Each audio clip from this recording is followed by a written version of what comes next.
Very recommended siya. Especially doon sa mga want to unload, parang recharge and find a point. Undergoing a major change in your life o kaya or new milestone in your life, you should definitely attend or experience ko yung download dito. And then you can experience also like yung masarap din for vacation, yung for relaxation, matamis ang tubig dito, saka yung hangin is very refreshing. Yun, I recommend na pumunta kayo dito.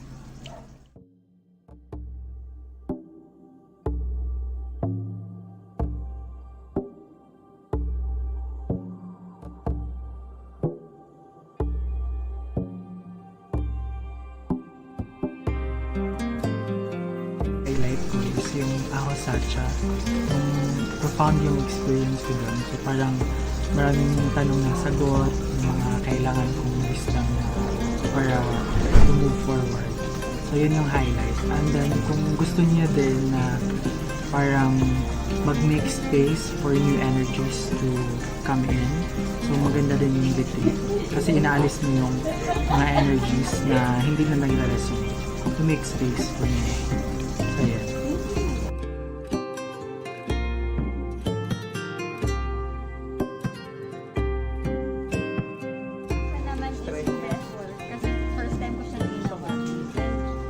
Talaga yung ko may mas nervous ako.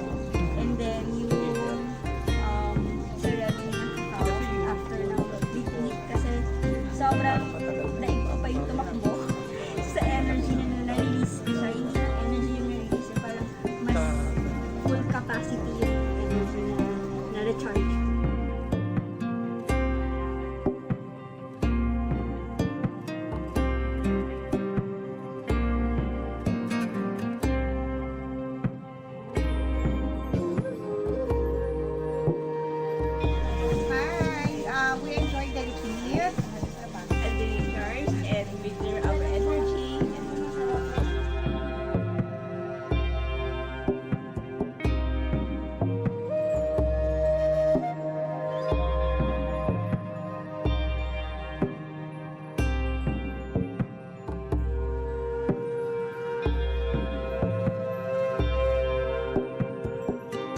Highlight ko yung I felt rejuvenated and na-recharge ako after meditation. And I felt a lot of learnings, especially this bagay na na-overlook.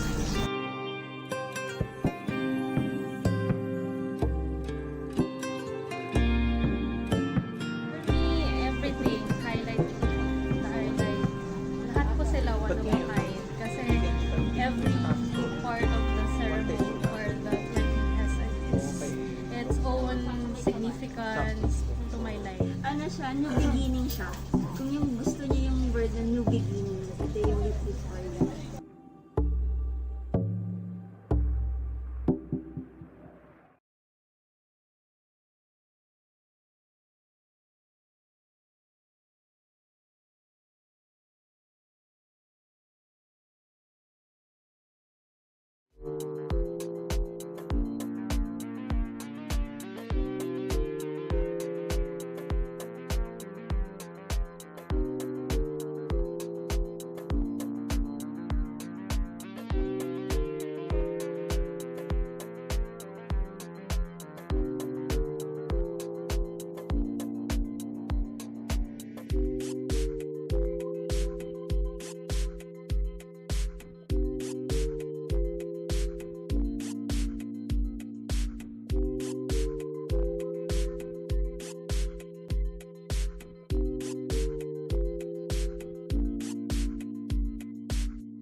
Good afternoon, everyone. Magandang hapon.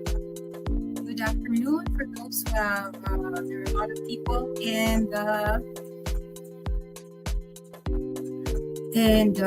individual live stream. This is also streaming in Divine Soul Connector Facebook page, in Life Space, in the Philippine Academy of Intuitives, also in the Spirit Conference and Global Healing Rally. So good afternoon. Let me know who are the people in this broadcast. Welcome. Good afternoon, everyone. Just wanted to know where you're coming from, where you are, and good afternoon. Hello, Mary Rose. Hello, Rhoda. Hello, Ron.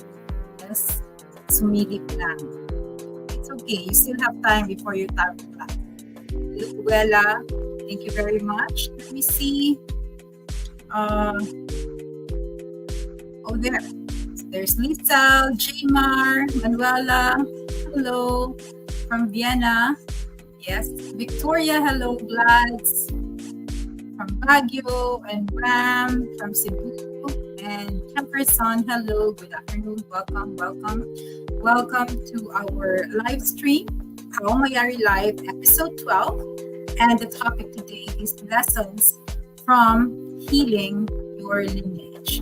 And so for a moment, we can hello from Nueva Vizcaya, and Andrea Baraitano from Romania. Hello, Andrea. I want to go to Romania because that's where the father of the Tantra class of our school is. Piotr, hello from Sweden, and Ragna, hello. I am now in the cottage where my ancestors lived, that were in the constellation. Oh, wow. Yeah, so Ragna has been in the Inner Life Working Retreat. We opened also the constellations. Good afternoon. Selena, hello from Sweden. Hi. Good afternoon, everyone. Welcome. Let's I'm so happy to be here with you. And if you see of my background, yeah, it's actually the background of for the ancestral healing retreat, for the Inner Life Working Retreat. Yeah. So let's to start with, I'm gonna make this music stop first for a little bit so we can so that we can connect.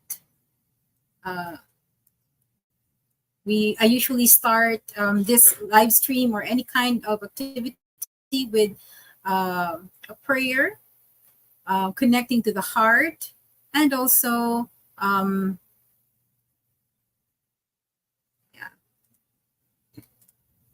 Spotify is not opening, so maybe we don't do this with music anymore. Just we connect to our hearts, just breathe in and breathe out. Let's see if there's music in this. Oh no, it's not. Let's find how about this? Okay, Rob, not driving. Oh, no. There's no good music here in the app of this live streaming. So what I will do is just in silence. Let's be comfortable in silence, connecting in our hearts, breathing in and out. In this moment, we just connect, feeling our hearts and thinking of the people that we love, especially our family.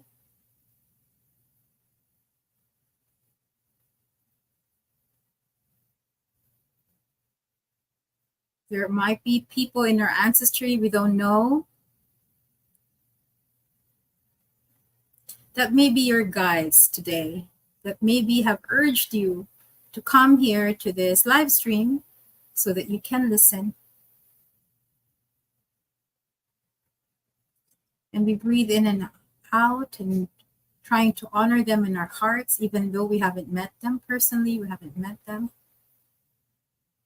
We don't know about them. We are connected with our ancestors before us, before we came here. including our parents, regardless if we've been estranged with them or not. We just breathe in and out and honoring that connection to your genealogy and feeling the love. If not, asking to connect with love. As we breathe in and out, and now we also embrace with love those who will come after us, our descendants.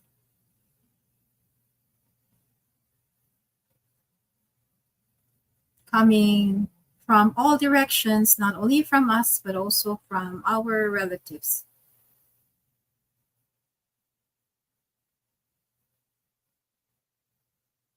Being in the center of your heart and receiving and sending love from different directions.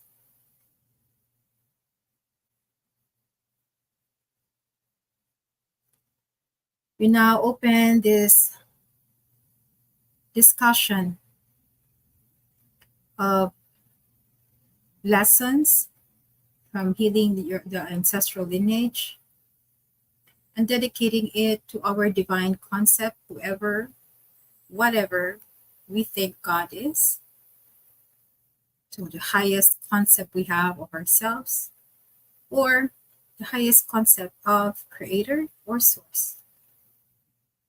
Breathing in and out now from the top of your head. We send a message of humility to our divine concept, offering this discussion, this participation of this discussion to God, to your concept of God. And as we humbly send forth our signal and offering to God, we feel the response from the top of our heads, and we bring it to our hearts. Now receiving the love from above, also feeling the love from around. Now we connect this love to all other people who wish to hear this message, who may not be able to come in presence at this moment, but will be listening later on. We also send love to all our brethren and all our sisters in our soul tribe or soul family, for we are in it together. Everyone listening now at this very moment from different parts of the world, creating a network of love, creating a sphere of coherence of love that only the light of God, the love of God, and the power of God prevails, and so be it. And so we feel safe to explore and discover and to discuss and to be vulnerable, to honor our past, however they were, and to embrace your destiny and future. Breathing in and out, opening all the senses and the spiritual gifts to trigger this understanding. And we open our eyes and greet each other mentally, virtually with a smile. Yeah. So again, once again, good afternoon to everybody.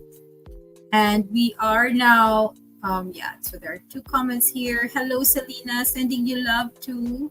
Yes, thank you, AD Cassis. And Naisha, hi, Hermana, thank you for being here.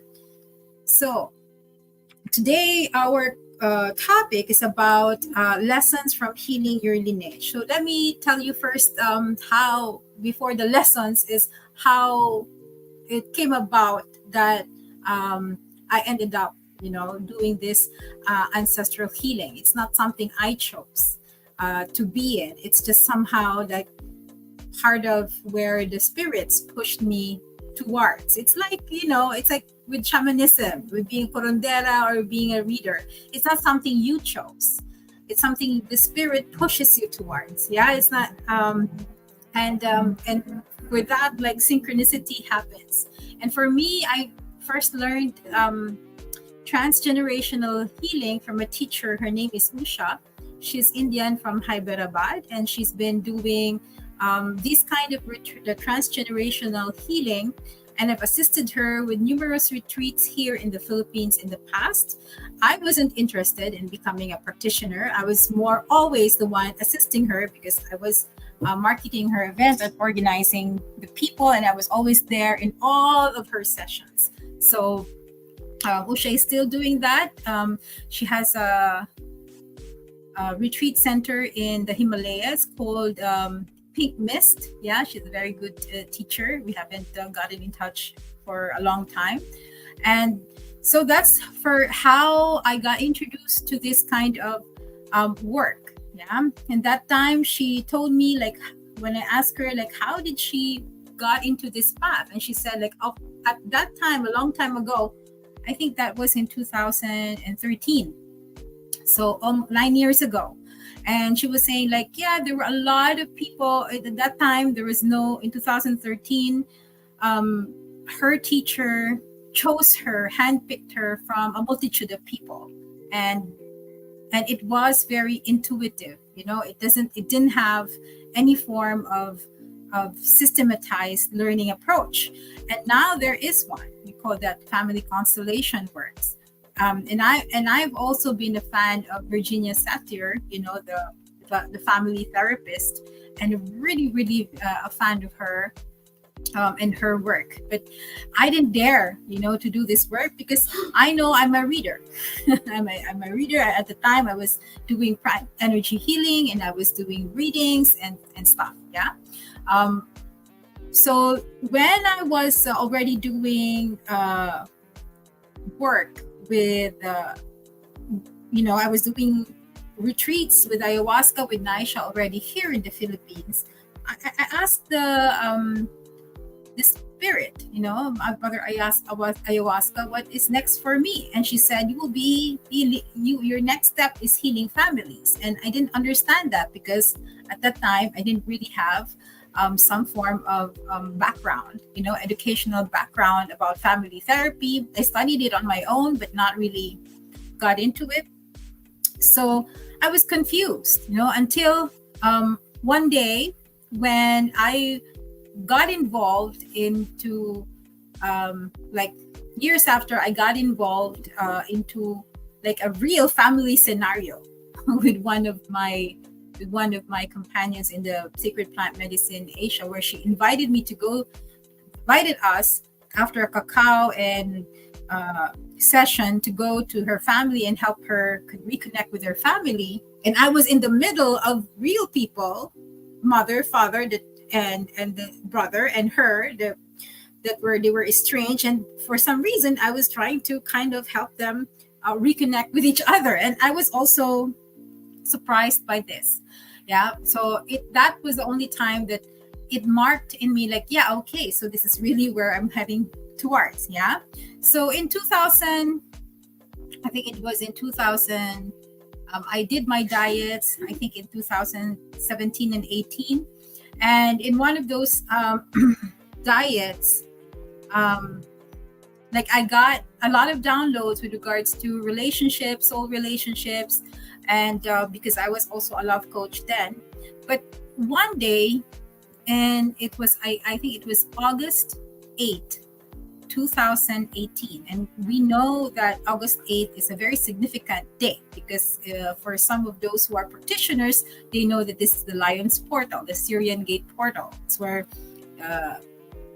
the Syrian gates were opened, and you would do, like, when it's usually August 8th, I do some form of meditation, and I was meditating, and for some reason I got this big download, and then I started getting my iPad and started typing, and the spirits were telling me this is what to do, 1, 2, 3, like they were dictating me to me, like the steps of what to do.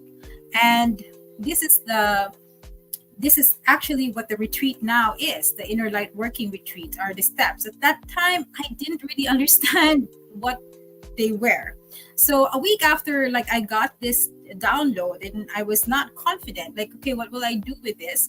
And then the spirit told me, test it out. So I called some of my friends and I said, oh, I have a download about a certain module that I want to test out, and if you guys are available, let's do it. It's my treat, so I treated them out to somewhere out of town where we were together, and we started doing the steps. And then that's when I got really, really surprised, because that it was something big and I still didn't fully understand what it was. It was something big, especially to the part where we were doing the ancestral constellations already. And I didn't have like a background back then of what to do, because these were all just dictated. I had an experience of witnessing all of this, but somehow like it was something big. And we knew that because a week after that, all these certain things, started happening with my friends, like the estranged mothers and sons. They got together now for how many years? A week after this, they suddenly reconnected. There were a lot of things that were happening. So I told myself, like, okay, so this is something big. And that's when I started trying to find, the basis, the principles behind what was dictated to me. And this is the retreat called the inner light working. Inner light working. So yeah, thank you, Naisha. Naisha is saying to remember to share the video if you want other people to benefit from this talk. Hello, Saleha Qureshi from Pakistan. Hello. Hi, Kay. Hi, Kay. Yes. So that's how it came about, doing this ancestral healing work. And years after that, like, been doing ancestral healing work, and at the same time studying and learning from different people who are doing this work in different beautiful ways all around the world. And last year I attended a conference of all the same people, but they do it like really differently. And so it's really amazing that we have come to this time where we needed to disentangle, our things that have happened in our ancestry, so that our ancestors will be able to go to wherever they need to go in terms of their soul evolution. And this is what ancestral healing is about, that we find ourselves getting stuck in a lot of situations in our lives, in our finances. We get limitations and blockages in our relationship. We have limitations and blockages and in our career, in our everyday life. And most of us may have tried like different things, but some of them didn't work out. And the reason is that, like, majority of our unconsciousness, has this effect on us that we don't know. And that's the reason why the inner light working is more of to shed light to those unconscious parts. And one of those unconscious parts that we don't really pay attention to is what we get from our ancestry. Okay, so to give you a picture, like, how does my lineage really affect me for now in this moment? So the principle behind it is the principle of the flow of love. So I have prepared something here, so that our lineage is a map of it's not the glow, but it's the flow. Let me correct that. There you go. So our lineage, is a map of the flow of love from God to the offspring. So imagine that it's like it's a pipe, and every ancestor is another pipe, and another descendant is a pipe. and a pipe to the others, and pipe. And these pipes are interconnected. It's not just one tubular flow, linear flow towards you, but it's more of like also connected to everybody else in the family, in the genealogy. It's a flow of love. And this flow of love or energy, spiritual energy, flow of love, can come and manifest different forms. This flow of love energizes the different aspects of our lives. And so if there is a flow of love that is blocked by one traumatic event from our ancestor, then this flow of love, imagine if this is one big tube of love going from the ancestors, and suddenly there has been traumas and griefs and rejections and exclusions, like making the pipe constricted. So instead of 100%, let's say the next ancestor gets 70%. And how these ancestors react, to that 70%, because they were used in their genes, the behavior of their ancestors were used to 100%, but now there's a 30% lacking. How these next generation react to that lack, or react to the 70% that they receive, may either open it up again to 100%, or which usually happens is that they constrict a little bit more. The reactions of the descendants usually cause another constriction, another constriction, and therefore let's just say what happens to the next generation is just 50%, and it's the same on and on and on. How the descendants react to the flow of love, that they're receiving in that generation is the one that is being passed on to the next. And I've seen in certain situations where it stops. There's zero, from a trickle. It goes to a point that because of the repeating pattern of these reactions that constricts the flow of love from the ancestors to you, then you don't receive anything else. What you receive instead is 98%. Like, for example, you only receive 2% of flow of love from the ancestry, and there's 98% of the trauma and the issues. Because you see, our genes, not only are coded information, not only it has the physical DNA has a correspondence to the energetic DNA. They have their correspondence. So whatever that's happening whatever is happening to the ancestry, it's been coded as well. Even the psychological, the emotional, what they did, the traumas and everything else is also encoded in the genes. And that's physically, it's manifested as mutation. You mutate, and the mutation can either be good or bad, because the mutation is a way of our species trying to adapt to an ever-changing world. And sometimes that this mutation isn't completely transformed, or sometimes this mutation creates more negative consequences, more vulnerabilities, more issues. So whatever that you inherit in terms of genes you also inherit the history.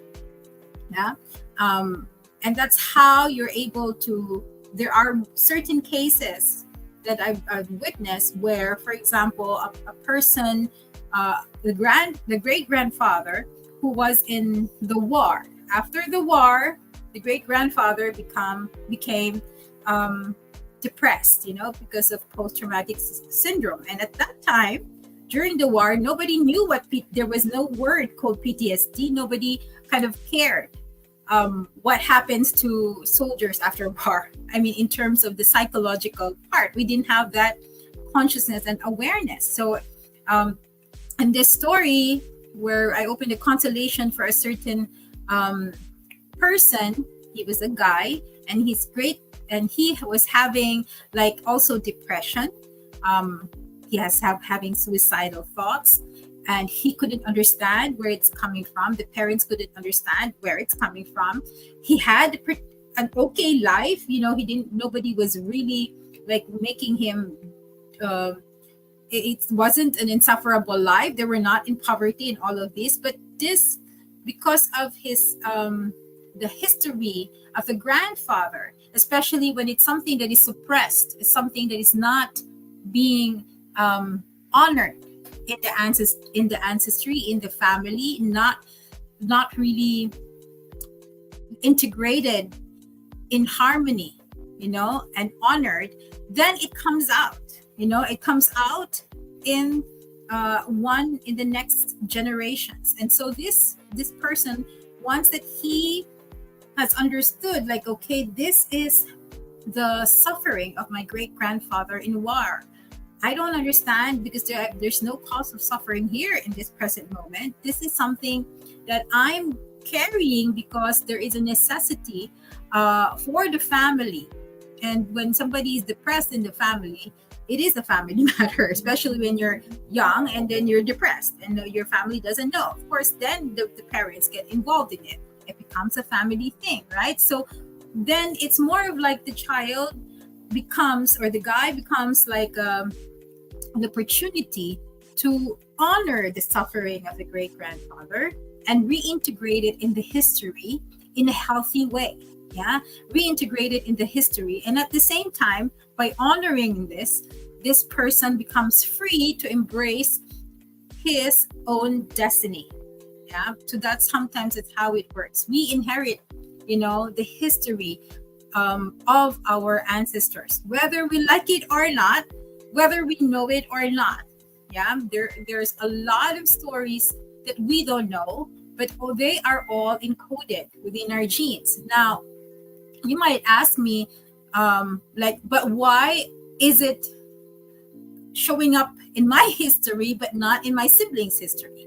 Yeah, because like sometimes we are a mixture, of inherited genes. Not everything we inherit from that. Not everything. It's just, in a certain things that we inherit because they are important in our journey, in our spiritual evolution, and they are part of our evolution. So, for example, you had an ancestor who was somehow like a practitioner. Yeah. Let me quote like the ones that I had a practitioner who I had a client who had an ancestor who was also in the witch Salem trials, where they were, I think, burned in the pole. Yeah, that was what they did. And the funny thing, before we opened that up, the funny thing is she was somehow afraid of a lot of things, and she had a distrust in a lot of people that she couldn't understand. Yeah, and we couldn't trace it in her childhood. We couldn't trace it in the environment. I couldn't trace it in her past life. So when we opened the Constellar family history, then it was because she was carrying that ancestor who was burned during the witch Salem trials. Yeah, and that is manifesting as all of these fears in her. And why? The question is why. It's because she also at that was a practitioner. So she was an herbalist. She was doing a lot of things with herbs, and so somehow she inherited that gene of knowledge and association with earth magic and stuff. That together with that gene is the trauma with it. And so she had to reintegrate that fear in a way to identify that it's not hers, but also to be able to help transform, this fear. Sometimes our ancestors, they need also some form of closure. Our ancestors who have a lot of issues are mostly earthbound. So during the ancestral healing, there are times where we find out like the ancestor is either earthbound. Some of them are even in hell. Some if the concept of hell, but let's just say in darkness or in like a spiritual prison. So, and then we have to process that ancestor, to be able by whatever, we have to kind of help that ancestor be lifted up through the representative, which is the present ancestor here, who's opening the constellation. And it does, and there were times where we were able to lift up, certain situations. We were able to lift up the spirits who are entangled or earthbound here to the next, to cross over to the next stage in their spiritual evolution. So that's how it works.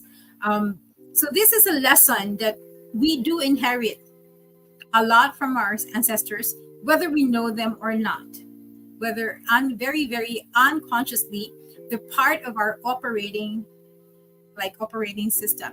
So imagine like I have a friend, I don't know if she's here, but I have a friend that she now has this flip-top phone that she bought.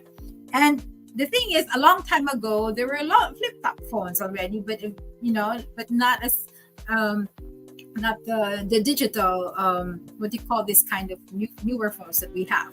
So it's like that, like there was an ancestor phone that was a flip top, and you get that part of that accessory and put it here in the present. It's something like that. You all sometimes this great creator or source or the spirits that has created this system can kind of like get things from the past to the old, and they usually have a reason why they do that. So this is not the inherited genes, and the inherited history is not random. Okay, like last night I have a reading, and she did this as a Akashic reading, and she asked me like, yeah, so is it because that the ancestors chose me? That's the reason why I inherited this, problem with my relationships.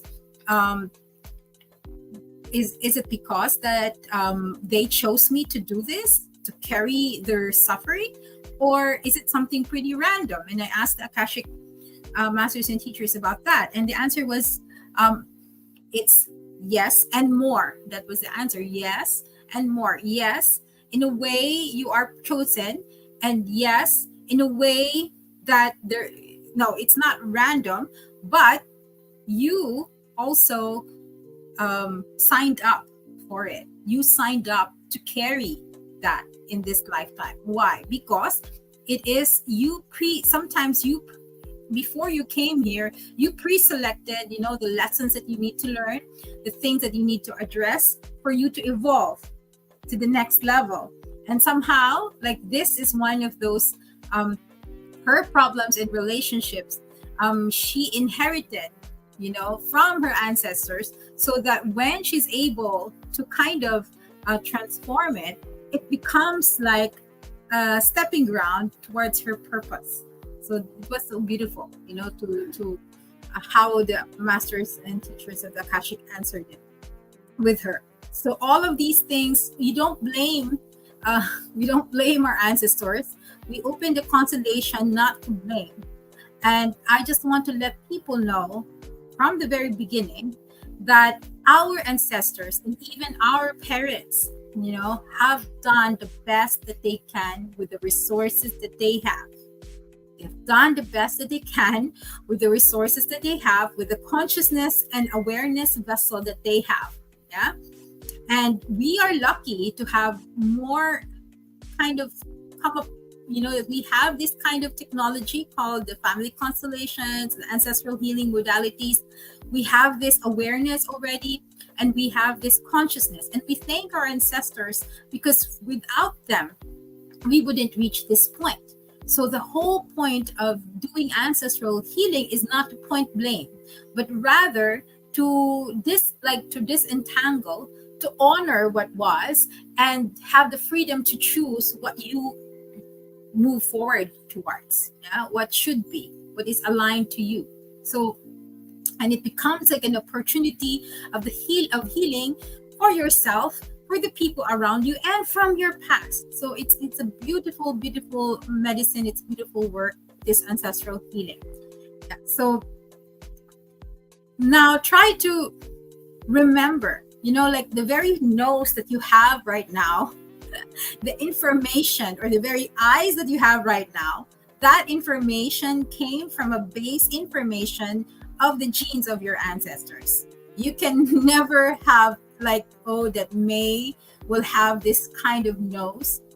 This nose came from the different noses of my past, isn't it? It's the same with you. Your nose, your eyes, even your hands came from the basic information that your ancestors have, and has kind of like that you inherited, and it's been mixed and matched with different pools of information to come up to this point of what you look like, what you have, what you are. Yeah. So this is and together with that is the history behind it. The history, that's what's beautiful in it. So now we know that the lineage, or the map of flow of love, is from God, towards your ancestors, and it's inherited like from one ancestor to the next. Yeah. So the next lesson is that and this might be a little bit controversial to some who has been estranged from their parents, who feels abandoned with parents, or has the lesson of the importance of the relationship to mother and father. You see, for this information and the flow of love to continue, there has to be some form of connectivity from the person who's giving it, the soul that's giving it, and the recipient, the donor and the recipient, and we are the recipient. Yeah. So if I have some form of disconnection with my mother, and the mother relationship is very important, because this establishes your sense of self-esteem, unconditional love, how you relate with others. Usually when you have problems with relationships, this is seen when you are estranged from your mother, or disconnected from the mother. It manifests mostly as relationship problems. Not having relationships, or have toxic relationships, are usually like problems of that disconnection from the mother, because the flow of love, if you have disconnected, you are not inheriting the positive associations or the positive experiences of your ancestors related to love and relationships. And with the father, when you're estranged or disconnected with the father, even though how good your ancestry was, but you are not, because you're disconnected, you couldn't receive that luck from your ancestors, from the father. Yeah. And the father relationship is usually more about how to deal with the external world, how to deal with authority, how to deal with finances, prosperity, career. That's usually where the father energy is usually connected or associated with, and I see that in this, when we open these constellations with our with people. Yeah. So regardless of if you are having good ancestral history, you have a good inheritance, but you are disconnected and estranged, then this does not come to you. So even if, like, let's say you have a problematic relationship with your mother or your father, of course relationships aren't always perfect, but at least you have this little bit of flow of love between the two of you. Then somehow that's how you are able to receive the positive aspects of love from your parents to you. So without this connection, then you wouldn't inherit anything. Well, if you say like, yeah, it's good that I wouldn't be able to inherit anything because they're bad. For example, like if you think that you have a really pretty rough parental experience, so but then yes, you can be, let's just say like, okay, I cut off everything so I don't inherit anything from them. What you're not inheriting is the positive part, but the negative part is not related to the flow of love, but the blockages and the issues you still inherit. I'm sorry, that usually shows up even if you don't have a connection with your parents. Yeah, so that's how it is there. So you don't think like, okay, I will just not connect so that I don't inherit the bad stuff. Unfortunately, by default, you already inherit the bad stuff through the coded informations in your genes, in your energetic genes. But what you don't inherit if you're not connected with them is the flow of grace or the flow of love from them. Yeah, because it's a flow. It's not a code. It's not an information. Yeah, but rather a flow. Okay, so I hope if you do have questions, let me know if you think there's something that you need me to explain a little bit more, and I just want to know how you are. Oh, there's a question here. As future ancestor of our descendants, can we also heal any blockages in this present reality that may occur in the future and prevent it from happening, meaning our descendants' blockages? Or is it something that only they should work on? Okay, that's a very good question. I know you're coming from the position because you're a father, right? And you're worried about like what your children will inherit. So you see, the blockages that you will be giving to your kids is what you should be looking into, because remember, you're given a portion of the flow, or the flow of love or grace that comes from your ancestors is bestowed upon you as a parent, and what you're giving to and the flow of love that you're giving to your children will be dependent on how is your pipe? Is it blocked? Are there any blockages from that?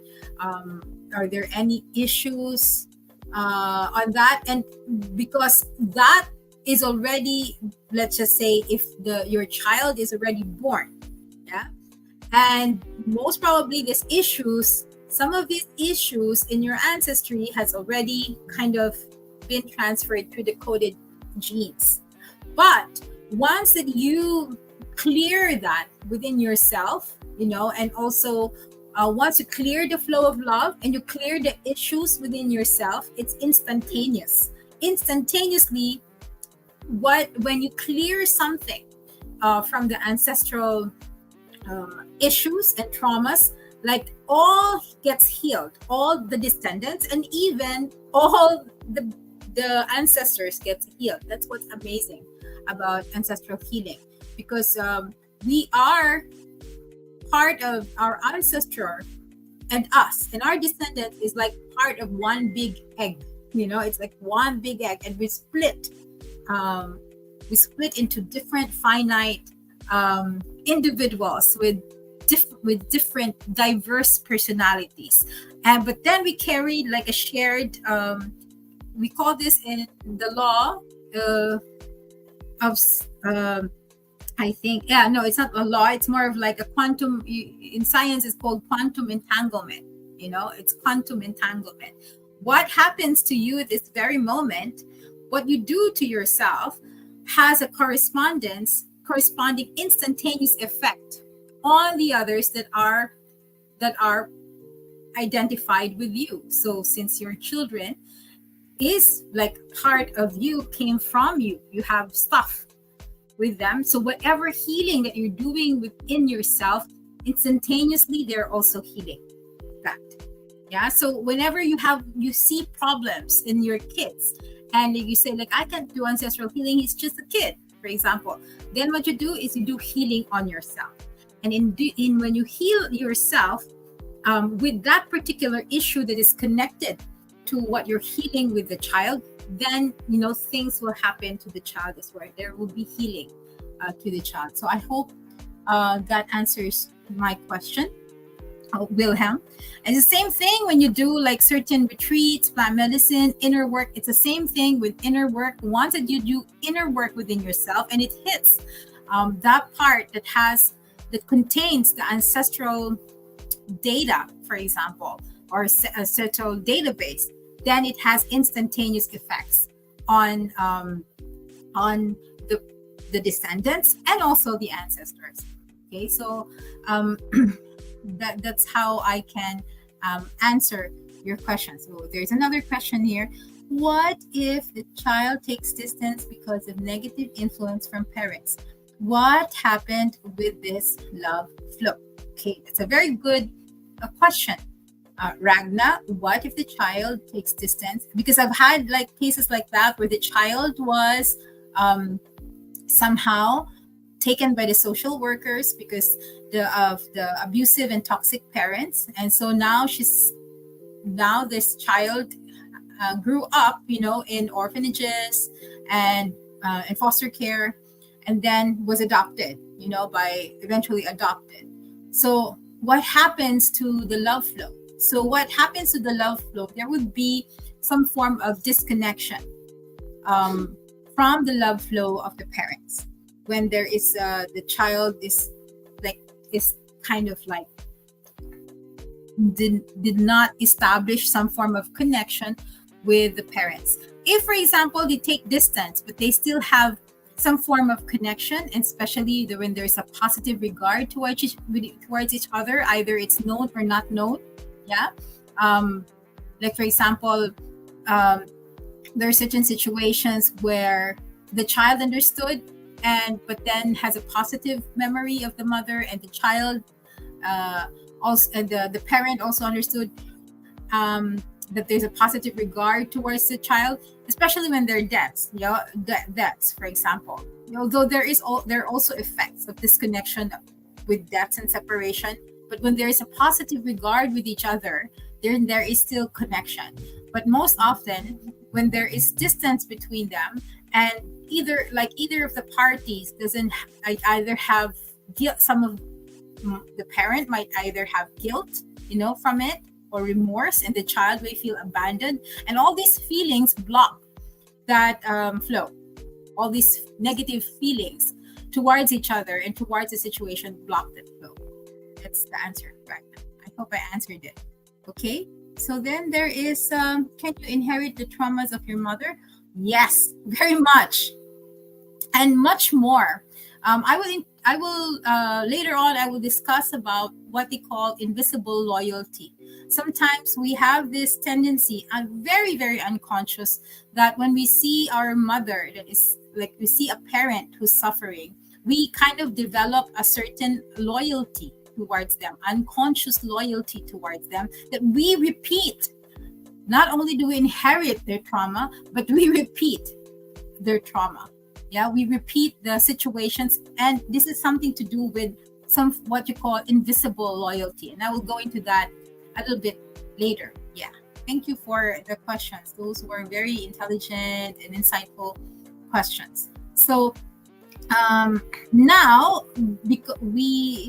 therefore, how would you know that we have inherited something? Yeah, because and this is one of the learning, that the history, our ancestral history, repeats itself through patterns. There you would see it like in a certain form of pattern, so for example, I will give one story. In one of the ancestral constellation, when open up and see this constellation, I would already like see the pattern from one generation to another, having the same predicament. Like, for example, one of the this is astounding, because this person's she was opening her ancestry for healing with regards to her, femininity, and how she feels that her femininity is repressed, and that she wants to get empower her femininity. And when we opened her ancestry, it was like generation after generation after generation of abuse. It's like more than 3 times. And I've kind of went forward and opened until, the Spanish times to the original perpetrator of that abuse. And it's just astounding to see how this pattern, that you could see this pattern. And most of these stories, the abuse was never told anybody within the family. So they carried it until in her time, she also didn't tell it to anybody that she had this certain abuse. So there is a pattern that you can see when you open the ancestral line, and you would see how history repeats itself through patterns. There is a concept that you call the birthday or anniversary syndrome. Yeah. And this syndrome is when if you have something in your life, for example, there was one person who had a sickness over and over again. She had problems with her physical sickness, and she gets sick in a particular day and time. And when we open the ancestry, we reveal that her mother and her grandmother. Okay, what happened? My mouse fell down.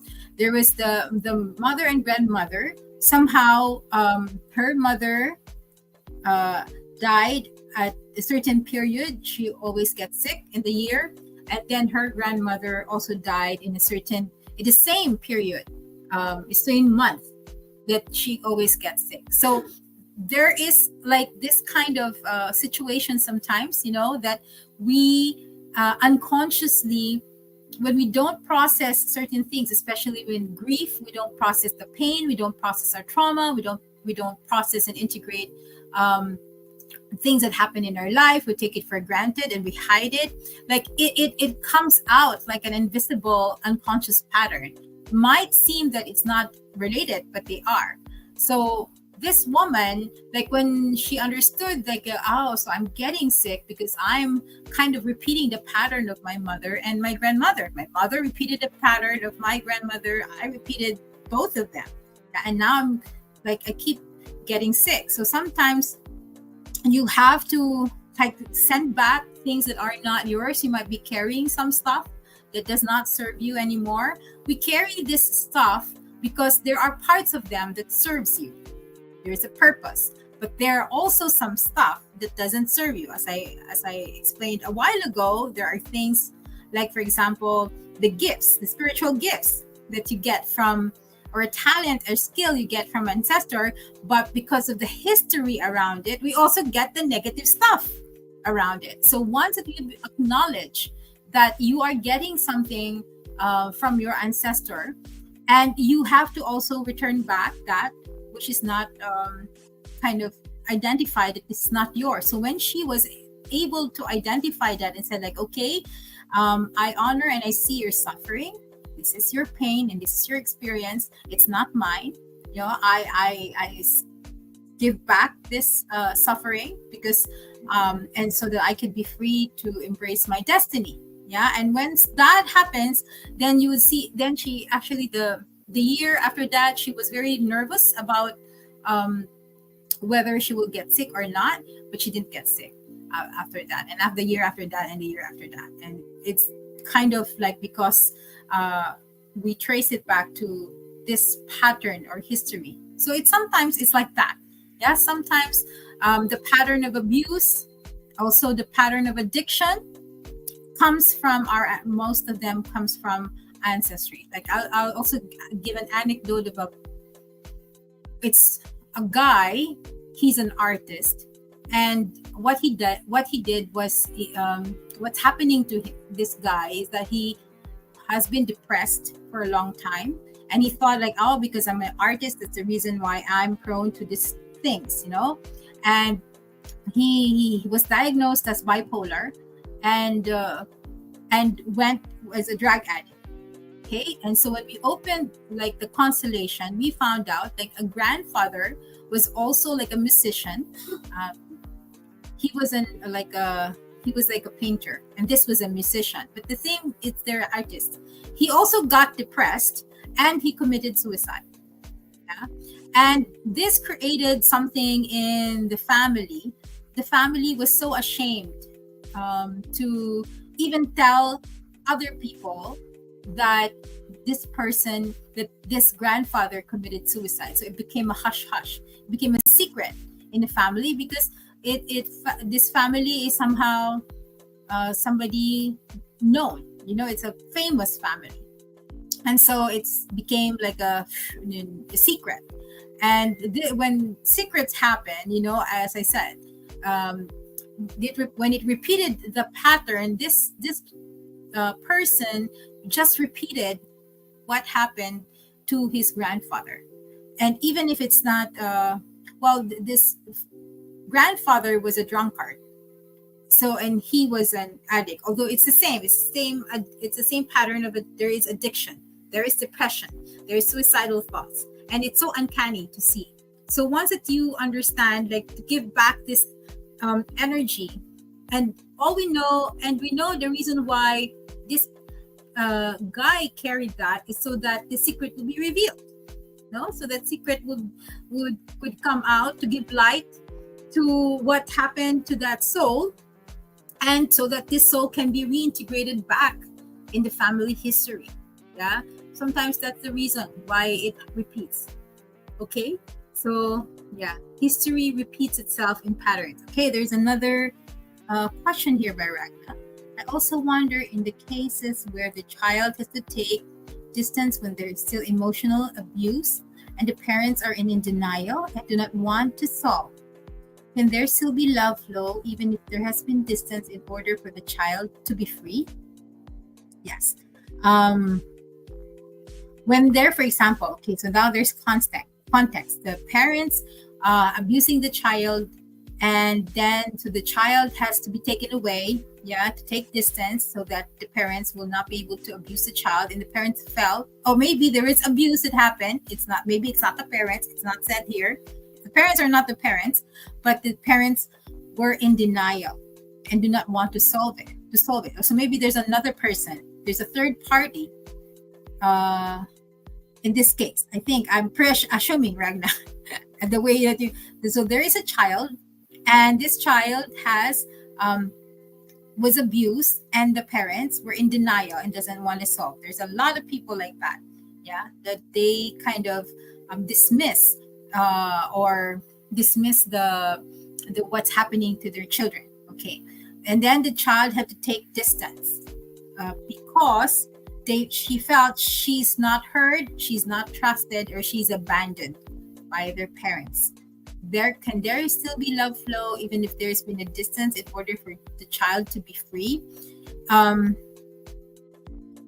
So, for example, if the parents were not the abusers, because I don't understand if they're the abusers or not. If they were not the abusers, somebody else is abusing, they're just in denial of it, and so the child's tendency is to kind of withdraw from everybody else in the family, because no, the child feels that she cannot trust anybody. Would there be a flow of love?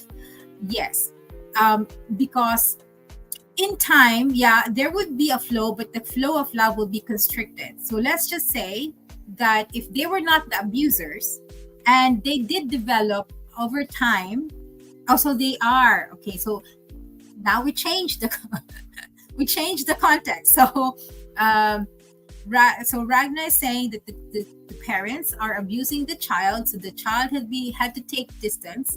Would there still be a flow of love? Of course not. That would the child would be totally cut off. If depends if the child is able to process the trauma and not being able to forgive, the parents for what has happened, and it hasn't been accepted by by the abusers, like there's no, it's not put into light, then of course there wouldn't be a flow of love. There would just be a flow of the negative things. Yeah. So how you, if you're asking, then how can a child be free? Yeah, I will answer that later, because that's one of the learnings. Like if there is nothing, there's no more flow, there's no way, to reestablish the flow of love, am I doomed? What else can I do? Where do I get this grace of God? I will answer that like in a bit. Okay, thank you, Ragna, for the parents. How is this process similar or different? Oh, actually, Encanto is one of the, Jefferson is one of the best examples of ancestral healing. Yeah. And it's one of the best examples.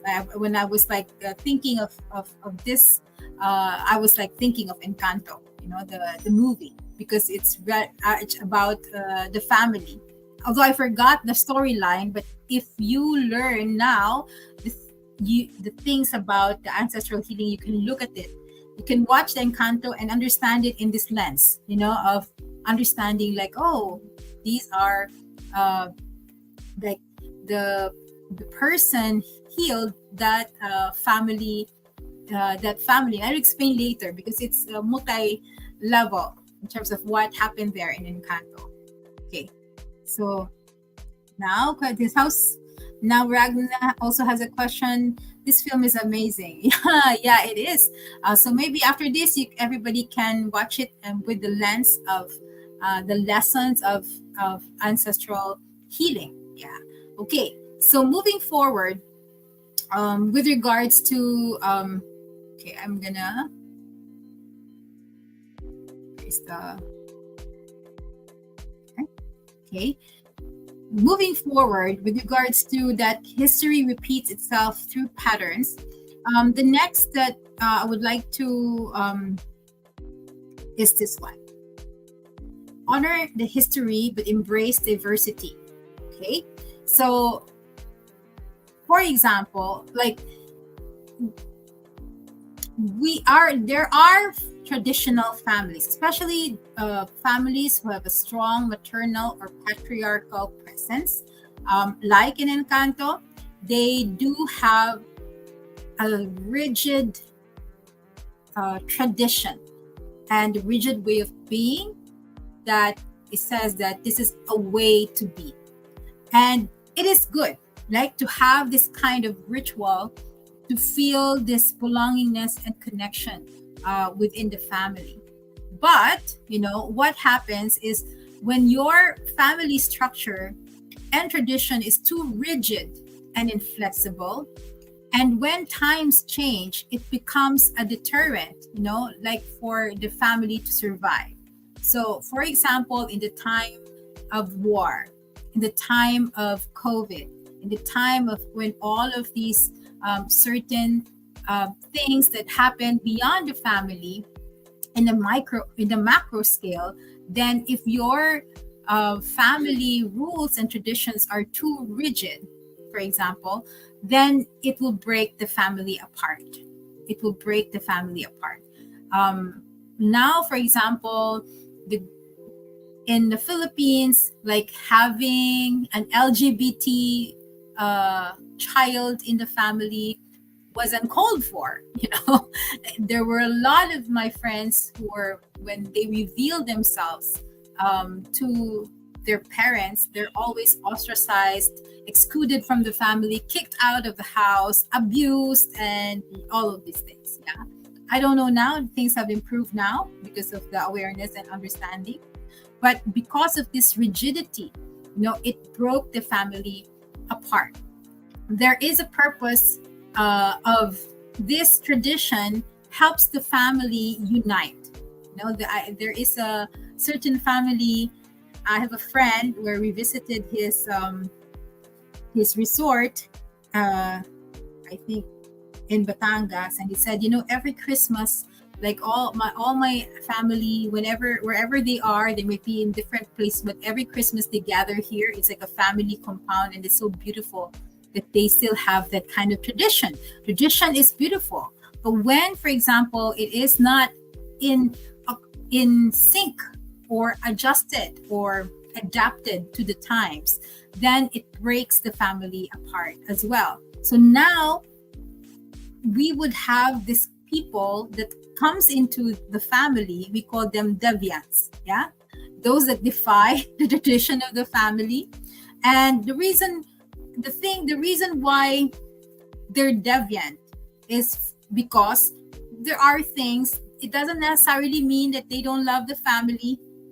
It's just because that's how they are. That's their purpose. They are the black sheep. Sometimes we call the black sheep. They're not in accordance to what the family is, because these deviants or black sheeps are actually the ones, who are either carrying a lot of unconscious stuff and trauma from the past ancestral lines, from the ancestors. And they're carrying that. They're like the amalgamation.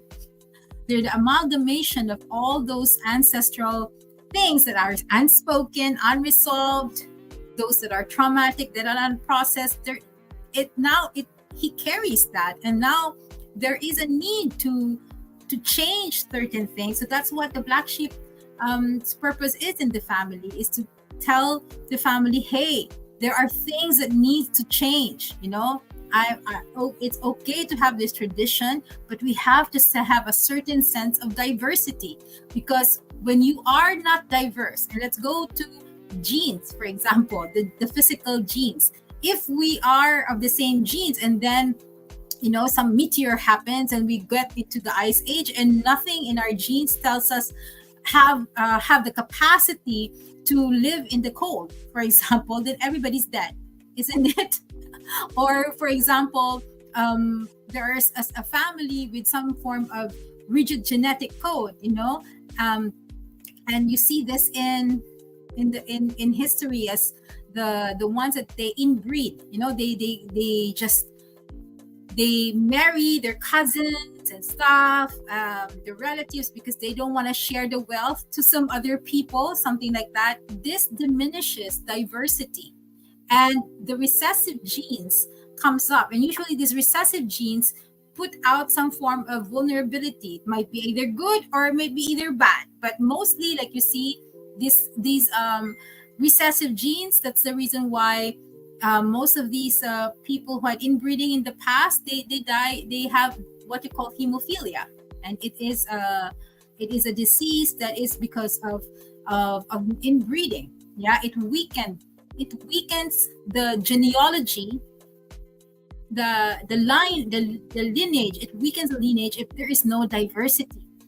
So what the family can do when you have an identified black sheep is to honor and embrace them for who they are, and not try to make them conform, but rather what you could focus on is that regardless if they're different or deviant in their way of being, that they have also this positive regard for each other. Like I'm a deviant in the family, but because I follow also my father's being a deviant also in his family, so I kind of took it from that. But in my siblings are all like, let's just say, they don't drink, they don't smoke, they don't stay out at night. When I was young, I was all of them. I was like it. I was drinking, I was smoking, I was staying up all night. I go home. I was a deviant. But I could say I was the smartest also in the family. I had certain academic, let's just say, academic achievements as well. So, but realizing that, because my family didn't make me feel like a deviant, and that's I feel is I'm thankful for, and that's a healthy way. When you see your child, it's not like you. Don't be afraid. Don't be afraid. This is their diversity, and this diversity will help your lineage become stronger, because they might have certain things that might help your family adapt to a newer setting in the in the scheme of things, like now there are certain children that are very sensitive. I receive a lot of texts from parents are saying like, oh, my child is very sensitive. Can you help us teach our child how to manage this, blah blah blah. And so there are now new, if you see the new generation is very different, and they can recognize like the child is deviant. A long time ago, what they do when they see a child who's very sensitive is they go to a, we call this albularyo in a shaman, in other words.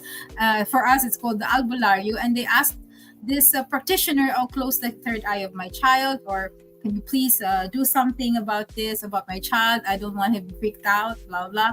It's the same thing for me, because at a young age I was already healing, and so my dad tried to compensate by feeding me a lot of science, so there's a lot of fear, when you see a child that is deviant.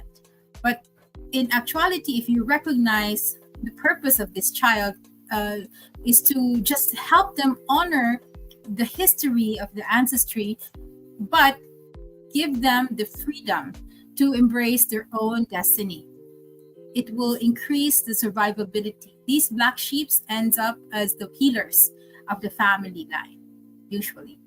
Okay, so there are certain comments here. Let me look.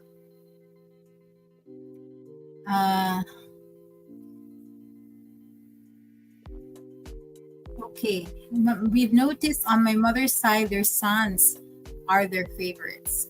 Okay, so in your mother's side, well, maybe Kay, do you have a Chinese blood? Because usually that's the culture of the Chinese, is to give importance more to the sons rather than to the daughters. So if you have like some kind of Chinese descent, most probably it's coming from that. It's a cultural thing. Are you a middle child too? Yes, I'm a middle child. Yes, I'm a middle child too. Okay. Now we go to the next lesson. Yeah, so you honor the history but embrace, and this usually when a lot of conflicts are avoided when you do this, when you don't push out and exclude the deviants or the black sheeps, but rather integrate them in the family in a way that is healthy, so that it will prevent a lot of drama in the family. This is where all the drama comes from. This person is not studious, is always doing like this, so we shun him off from the family because he's not gonna be good to the family. No, don't do that, but rather to kind of honor, like help, instead as a parent, help him honor the history. Tell him about what is the history of the family, but don't impose. Now, this next lesson is that no secrets will remain a secret forever. The family secrets are usually time bombs. So people think that I will not, there's a secret and I will not tell this and it will save my family from heartache. But guess what? This secret, usually in the ancestral healing, they come out like not maybe immediately the next generation, but sometimes the generation after that, the secret comes out. Yeah. And because the history repeats as patterns. Yeah. And so these secrets eventually come out when you open up this constellation, or even the secrets, because it will come to a point, that whatever you do, it feels like things are not improving. And so people seek. And because this modality of ancestral healing is already out in the open and all over the world, then there is a big probability that some of these people will end up opening up their ancestries and revealing the secret of what that is. I had an ancestral constellation, I had an ancestral healing session before online. We also do this online where, several, right? I don't, Mary Rose is here. I don't know if you were there. Lisel is here and Ragna is here. So there were ancestral healing constellations.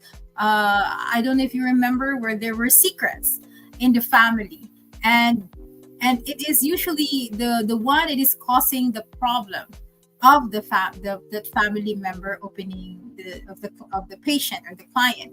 So one of the stories was that I remember was that this person have difficulty speaking up, like difficulty in the throat, and then we traced back into a long history of family of with really the same problem.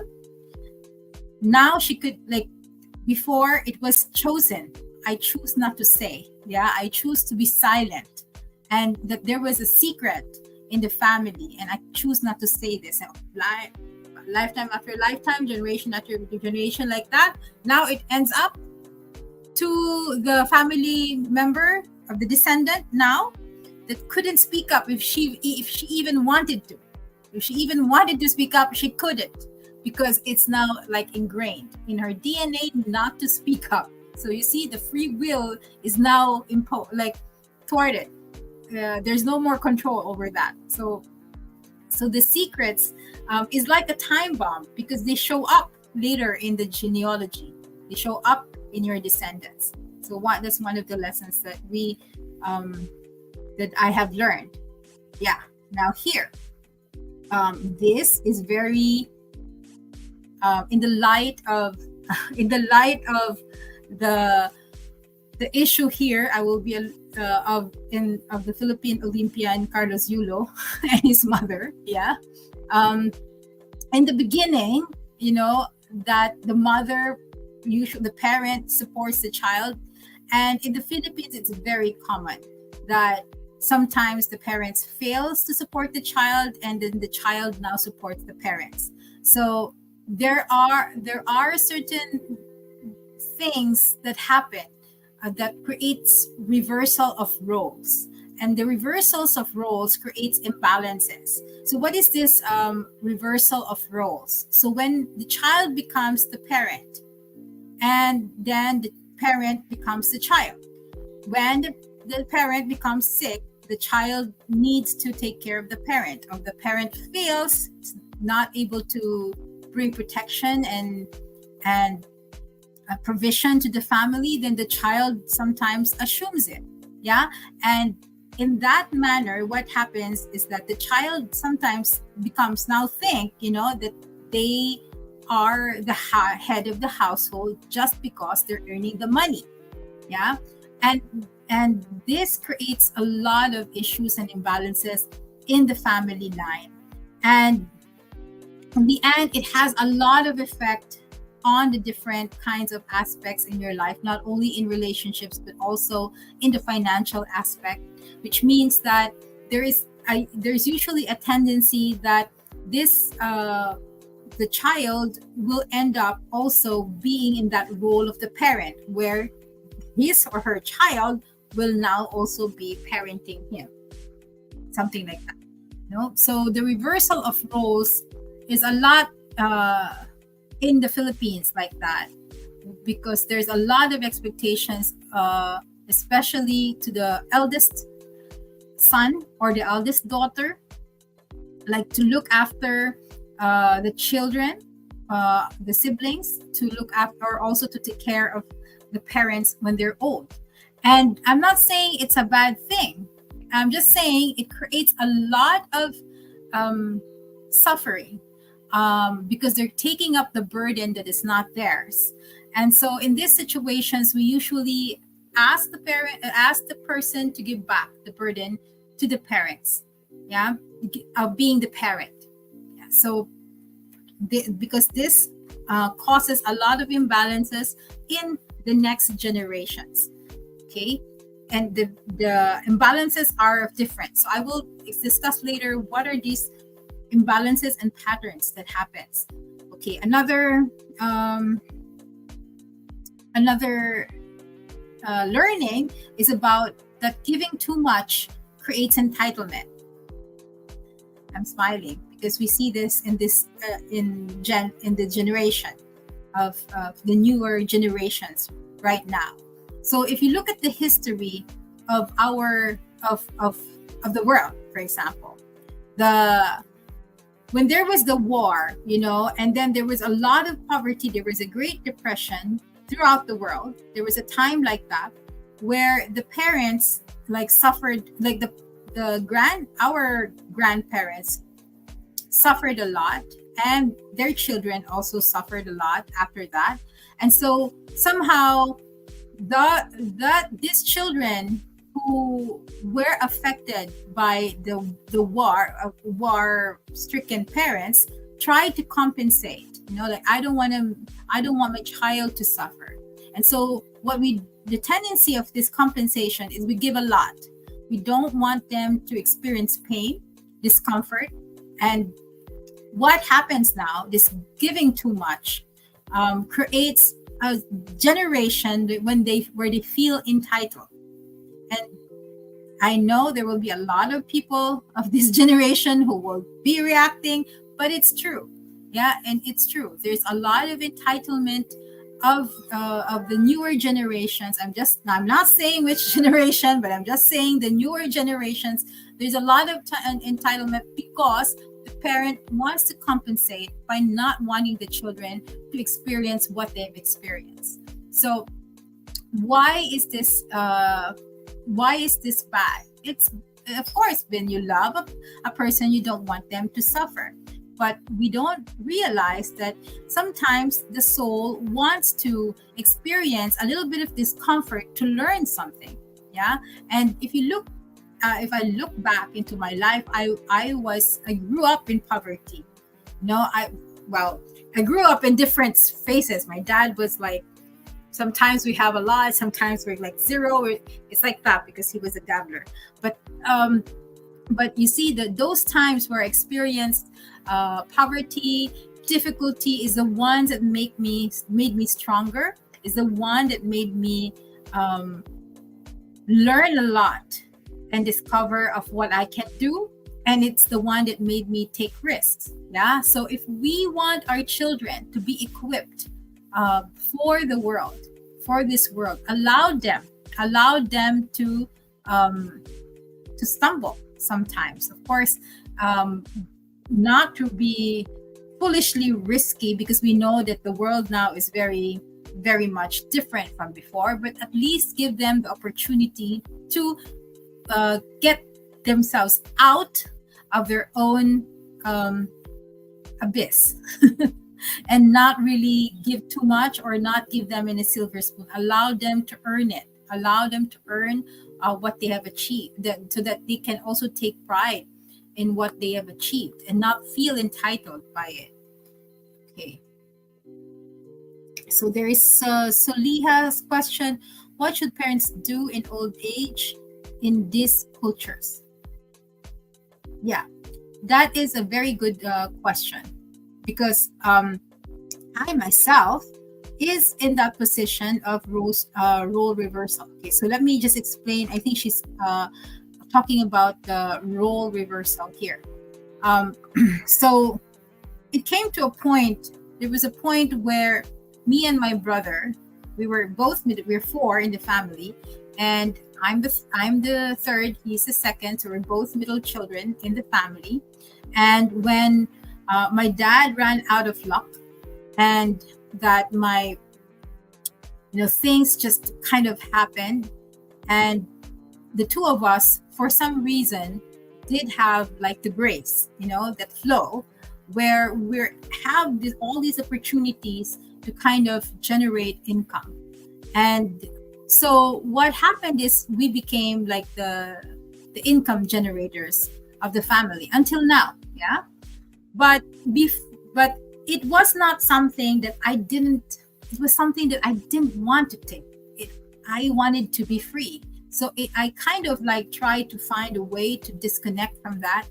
But in the end, somehow some other sibling would suffer from it, and going towards my own self and inner work and understanding my role in this family it has come to a point of realization that actually the reason why it felt so bad was that it was karmic in origin, meaning I had a karmic duty to my family for a certain reason. I've done some stuff. So, and of course, when you turn, it needs a little bit of tweaking. Instead of coming from coming from a consciousness of being the savior of the family, which is the majority of us thinks that, oh, because we're the earners, the earners of the family, that we are the savior, and that we have to head the family. Like, I had to take that down. I had to take that ego down in order to have a balanced way of giving.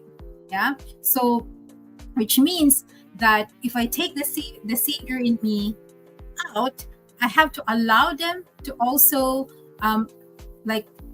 find a way for them to earn money, but at the same time support them when they couldn't find that way. Yeah. So which means, like, instead of coming from a consciousness of this is my obligation and I'm the only one that I can do them, I give them space. And when they've done it and they have a lack, then I'm just there to support. And now giving to me becomes more joyful and coming out of love rather than coming from obligation. It's very hard when it comes from obligation because it's very, very stressful. Yeah. So this is and of course sometimes you have to kind of restrict yourself, or really kind of stop yourself from being the savior, like because when it is painful for us to see our loved ones somehow suffering because they're thinking about where to get this money and all and blah blah, and then you have money, but then you have to kind of allow that to stop yourself, like in offering that savior. It's only like, okay, if there is something that, if they have done something and it's not quite there from their needs, then I match that. I hope that parents, so that's coming from the child, right? But your question is, what should the parents do in old age in these cultures? Yeah. Of course, again, the parents, it's not about blame. It's not about blame. Let's just say our parents did the best that they can with the resources that they have. Yeah. So there are different needs of old parents. There are different needs of old parents. Sometimes, and the majority of need that they have usually entail the medical bills and the medical expenses. Yeah. And I feel that it's different from taking care of the parents is really not about role reversal when they're very, very old, when they're senile already. Because if you see the parents already are like the child, and we become now the adult. What I'm referring to in terms of role reversal is when the parent is still able, and they're both able, and they just kind of abandon the responsibility and give it to the child. Does that make sense? So that's how I can answer your question. It's also like a case-to-case basis. In the Philippine culture, this is prevalent. We do take care of our elderly, unlike like firsthand. And actually, if you see in the culture of the Philippines, we like living together. We like living together with the grandparents, the parents, and the grandchildren. Why? I will explain why. The grandparents have a lot of wisdom to give, but doesn't have the capability to provide, right? So they're a little bit dependent on those who are be able to earn an income, which is the adults. Let's just say this is in the mother and the father of the family. And so usually when they go up, like in my case with my sister, she's a single mom, she has a child, and she lives with my parents because my parents take care of the child when she goes to work, something like that. So there is like some form of let's just say dynamic role shifts. They're still parents, but they're not parenting the child, they're parenting the grandparent. Yeah, and then the grandparent feels connected and safe because there isn't an adult in the vicinity all the time because the parent can be there. So that I feel in the Filipino culture is a very good thing, because the grandparent can impart a lot of wisdom to the child, and the child can impart a lot of wisdom and joy to the grandparents, and then the parents can be at peace with regards to their work and their career and work to provide for the family. I feel that has been also a setup in a long time ago in the tribes, right? But now things have changed as well, because there are certain families in the Philippines where even the grandparents are the one earning for everybody else. I've met few people, they're already very old, but they're still working. I ask them, why are you still working? Because I'm taking care of my grandparent. My child doesn't have a job, and so I have to work. And it's so sad to see that. And you could see that there has been that maybe that their child, there's something wrong there. There's a disconnection or there's an imbalance there. Maybe this parent has given too much, that their children becomes entitled and doesn't have the motivation to work anymore. And yeah, so that happens. Okay. So, I hope that answered your question. Let me know. Saleha? Yeah, okay. So let's move forward to the lessons, Now we go to children. Children have invisible or unconscious loyalties. So what does that mean? Like sometimes, most of the time, not sometimes, like we have unconscious loyalties. For example, if our parent has a problem with their, like, if you're like, I will give my father, for example. There was a time in his life that he somehow felt that, like, he quit. He quit the world. There was a time where he quit. Like, okay, I don't wanna play this game anymore in life. There was that time, and there's an invisible loyalty sometimes to a parent when you see that they have witnessed that they have experienced this, and because what happens to the children is that they are not, sometimes, like, the son doesn't want to achieve more, because to honor that experience of the father.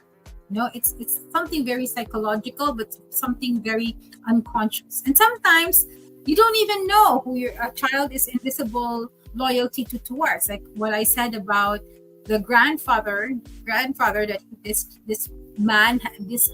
guy has never met, but has an invisible loyalty to that. Invisible loyalty is more of like an unconscious way of honoring that there is something that happened in my history, but it hasn't been expressed. It hasn't been processed by the family. And me honoring that, I choose certain decisions, and I do certain behaviors unknowingly just to honor that. So this is an example. There's another person, female, where her problem is love life and relationships. And she told me, like, my problem is I'm able to attract men in my life, but this man eventually, like, they fall out of love. it's like just like that. Like if I feel not loved by this man, after a while. And so when we opened up the ancestry, there has been like she had a grandmother from the mother's side, and the grandmother had a certain, like she had this, like what happened was that she was in love with another guy, but the mother didn't approve it, and so she ended up with another guy that her mother approved, even if she didn't love it. Like she had to stick with it. So that suffering of that grandmother, that like she had to be with someone whom she didn't love, or like she felt not loved by, is an invisible loyalty, an unconscious loyalty. At the same time, it's a pattern, but it's also an invisible loyalty, like because that pain hasn't been honored.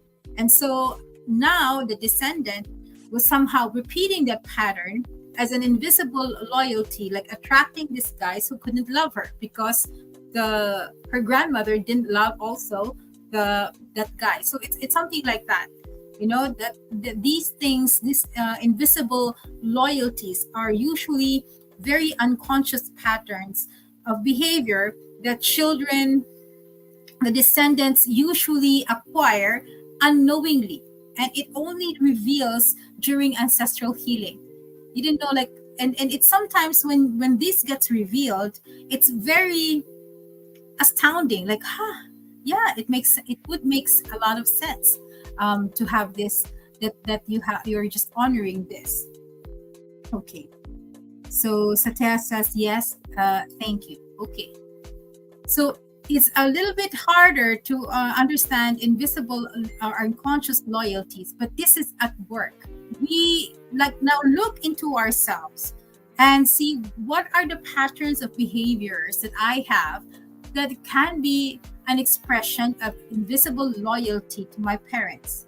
So like for example, for my mother, my invisible loyalty to my mother, is about how like she's like very service oriented, and to honor, and nobody acknowledged how good she is in service to her community, to us, and to everybody else. And for me, I have acquired that kind of way of service, how the reason why I like to serve, is because it's an invisible loyalty to honor her.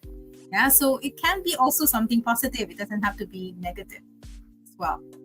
So with in my father's side, my invisible loyalty to my father's side, like my father, in terms of money, for example, in terms of finances. So my father has this way of really, like, he was a gambler and he has like a lot of flow of money in the past, and then he loses it. So he has all these ups and downs in terms of money. And my invisible loyalty to honor to that is that I'm also not very like to the dot of money. There are a lot of people who are like very financially kind of to put into the dot to the very cent. I'm not like that, and it's an invisible loyalties. I'm not like my dad who spends like impulsively like this, but my invisible loyalty to that is not, I don't regard money as the most important thing in my life, that if I don't have money and I see another person that needs it more, I give it. That's my invisible loyalty to my father's ways. So we look into yourself and see this. We carry a lot of invisible loyalties to our grandparents, to our parents. So what I suggest that you do is look at the behaviors, that unconscious behaviors that you have that might be becoming a deterrent to your life, the limitations, your tendencies, your addictions. And sometimes if you list all of these things and you try to track where is this coming from, you would see a lot of invisible loyalties or unconscious loyalties to your parents, grandparents, or to somebody in your family, in your lineage that you don't know. And it is very powerful when you identify that invisible loyalty, because you can either have the opportunity to kind of give it back, or acquire it, or transmute it, or transform it.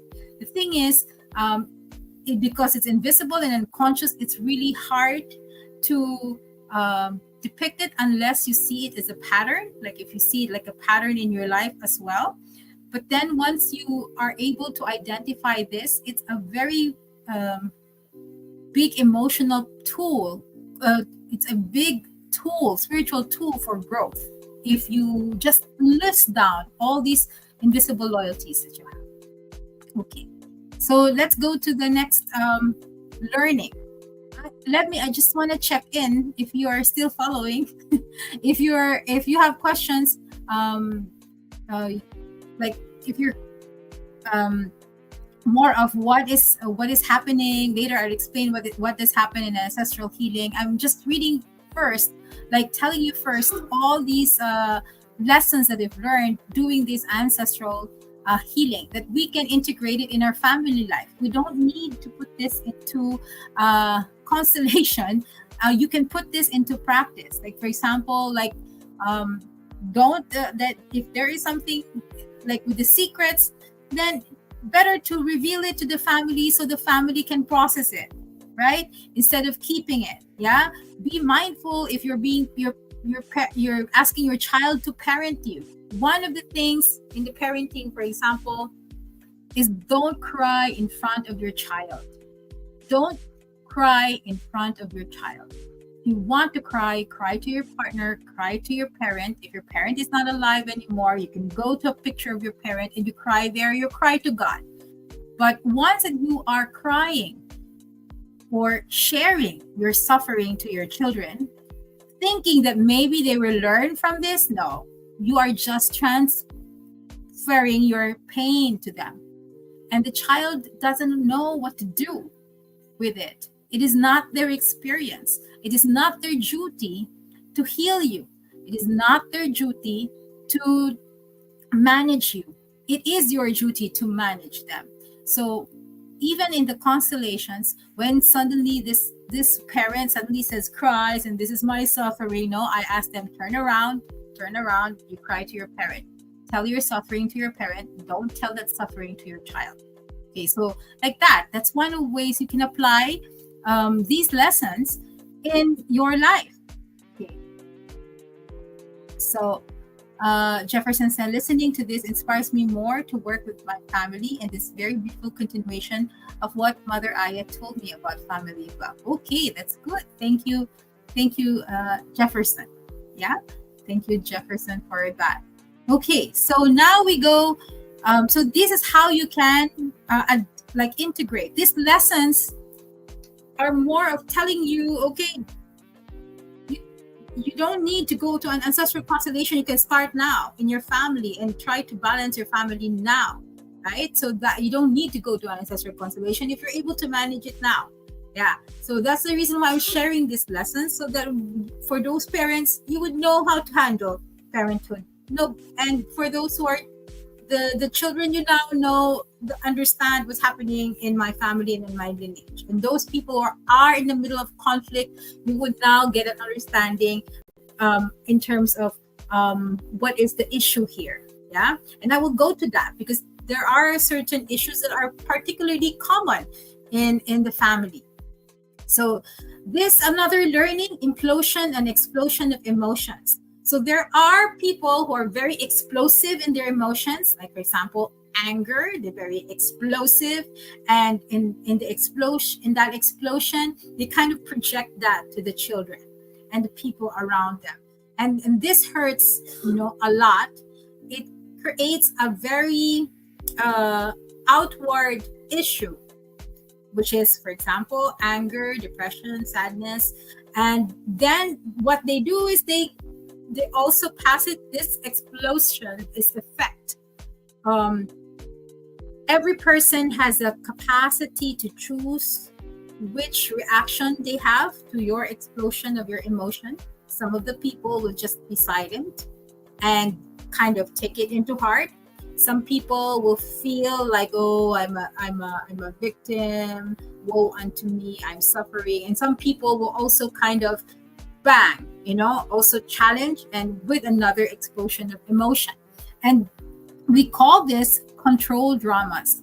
When there is emotions involved, there are every parent and every child wants to control each other through what you call control drama. Yeah, control drama is a way for every person to get power when there's no more power. Yeah, so what is this control dramas? There's only 4, as written in the Celestine Prophecy by James Redfield. But this is also what I adapt in using the constellation. One is aggression, being aggressive. You explode your emotions through aggression. One is by being indifferent, like, okay, whatever you do, I don't care. Yeah. Or just pretending not to care. And then there are those who says like, oh, I'm suffering. That's the poor me. Yeah. So that's another way to control someone. And another is somebody like who interrogates, who criticizes, scrutinizes, being judgmental. Yeah. And questions. Yeah. That's the interrogator. And so these kind of control dramas, is when it's in the explosion of different emotions. For example, they play out in the family, and you can identify how is each person reacting to certain things. So for example, anger, and you meet another and you react through anger as well, then there would be like a conflict, power battle in the family. If the other one is more of being indifferent, not telling the person that I have a problem with you, but just excluding you from the family, not talking to you. Yeah, for example, sometimes there's like that.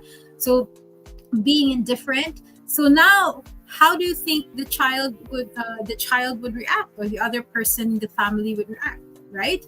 Sometimes this person either tries to get attention by being not really indifferent, but also very scrutinizing, interrogating, yeah, and just to get attention. Or sometimes they become aggressive. Sometimes and this is the most common thing, is like they make themselves victims of something happened to me, blah blah blah, just to get the attention of somebody who has indifference towards them. So these control dramas, like, they react on the family unconsciously. And it's good to note how your family and how you are reacting because this is where the conflicts and issues arise within the family. If you are a family member and you are in the middle of a conflict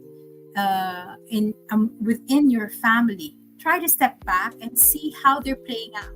Who is being aggressive? Who is being indifferent? Who is being interrogative? Who is feeling the victim?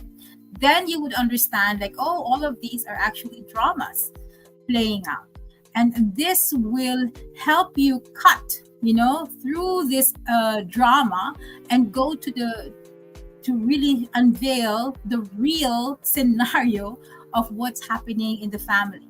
Sometimes the aggressor is actually hurting. And the only way that they can express that is through anger, for example.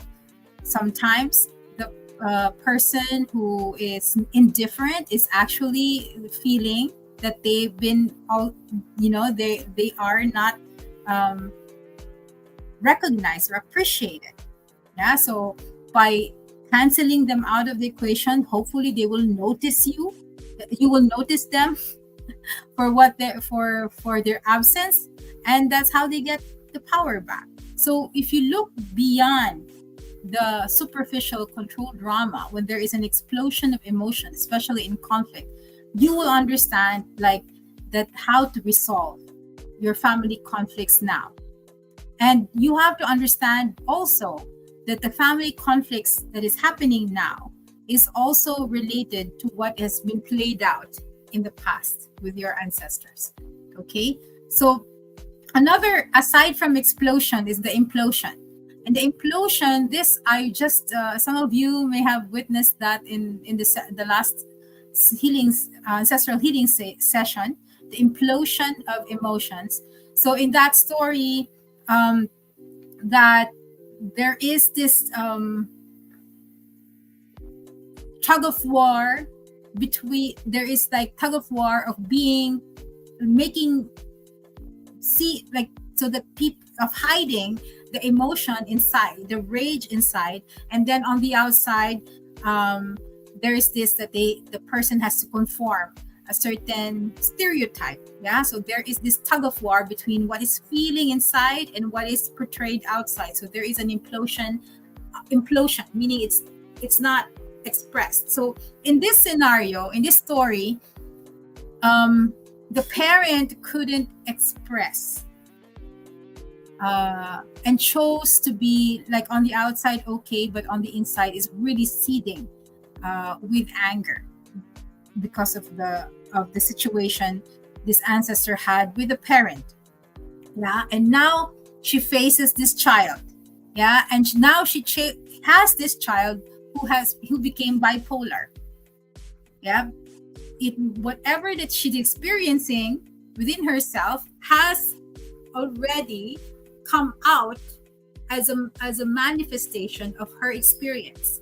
Yeah, before she can still handle it, until such time that she had another kid, and then the kid suddenly became this two conflicts, extremes put into one.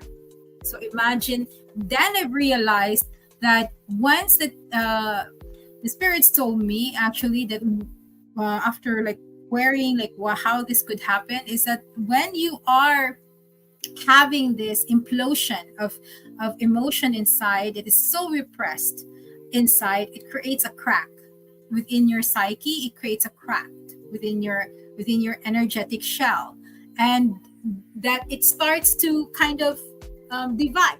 Yeah, and now it explains a lot why she has a bipolar child, because this is already the manifestation of that crack in the psyche.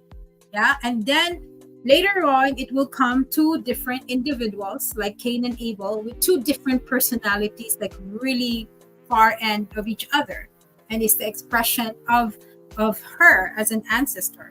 So it's very interesting that once that there is, you repress your emotions and you explode your emotions, there's always something that creates.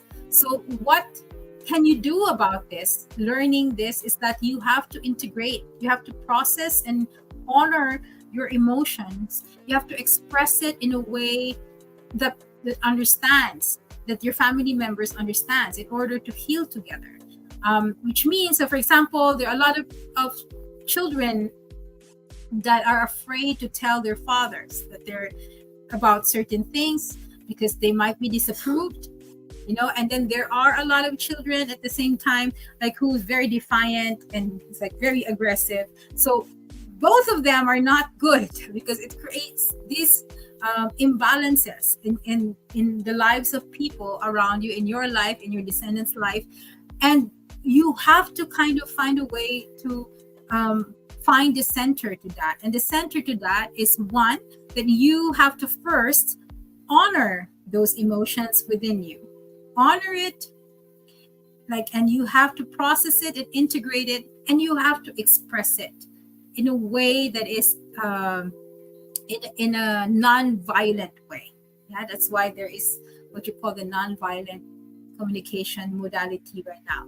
So that's how you can prevent this implosion and explosion of emotions that can create a negative impact for you and for your family and for your descendants as well, because that happens a lot in our ancestral line. Okay, this I have a special, don't underestimate the power of prayer. In the ancestral healing sessions, I know there are some of here who have witnessed that whenever there is an ancestor who are in the dark, for example, and when an ancestor is in the dark, like it has a commensurate effect on the descendant.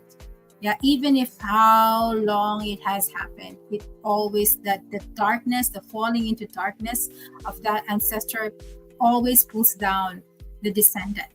Okay, and the remedy to that is to pray for that ancestor, even if you don't know that ancestor.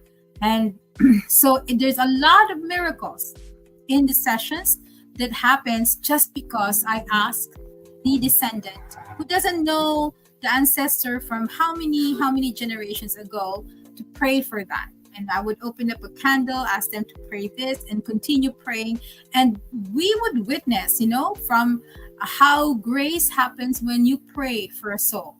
Don't underestimate the power of prayer, because it can give you a lot of miracles in terms of your life and in your ancestry. This is a testament to that. So it doesn't mean that your ancestor is in the dark, that they will be forever in the dark. They're in the dark because nobody's vouching for them, nobody's praying for them. Once that you start praying for them, things happen, grace happen. Grace. Suddenly, like a spirit would come and say that, okay, you are forgiven. Or sometimes there would be something, a realization, or there will be a light that will come. It's really amazing when you witness this session and healing, to witness like how a few minutes of prayer to this ancestor from a long time ago can shift and change things. Okay, so at this point, I hope you can still follow me. Those are the lessons of the ancestral. I will go now into what are the patterns that we've learned from doing ancestral healing. Yeah, so I would just, before saying the patterns, these are the lessons that I just told you. And if, for example, you feel that, I don't really kind of understand that, then I encourage you that if this is how you would know that you need like some form of ancestral constellation. If there is something in your life, a certain pattern, a certain blockage or limitation in your life that you couldn't find, the source. Most often there is an ancestral connection to that. Yeah, there's an ancestral influences. Our luck is influenced by our ancestral luck. Not only our own past life luck, that's also one avenue, but that's just like, let's say 1/3. 1/3 will be your own.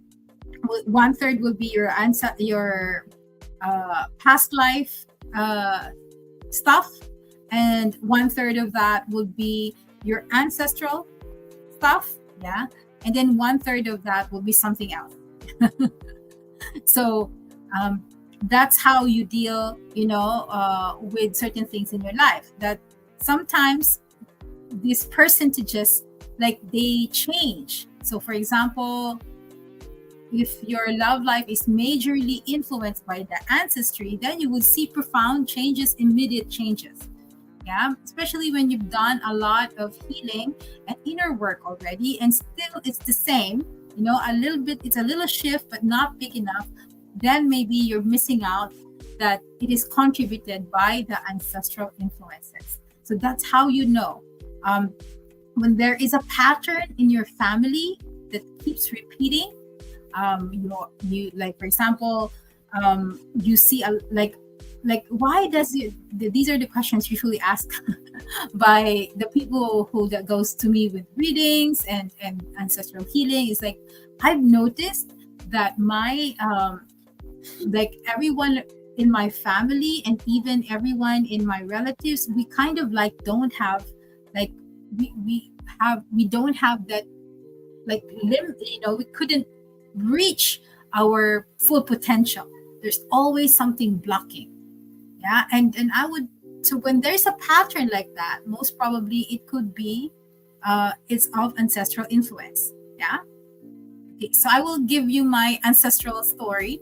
There was and this session was done by Usha, by the teacher I told you from India.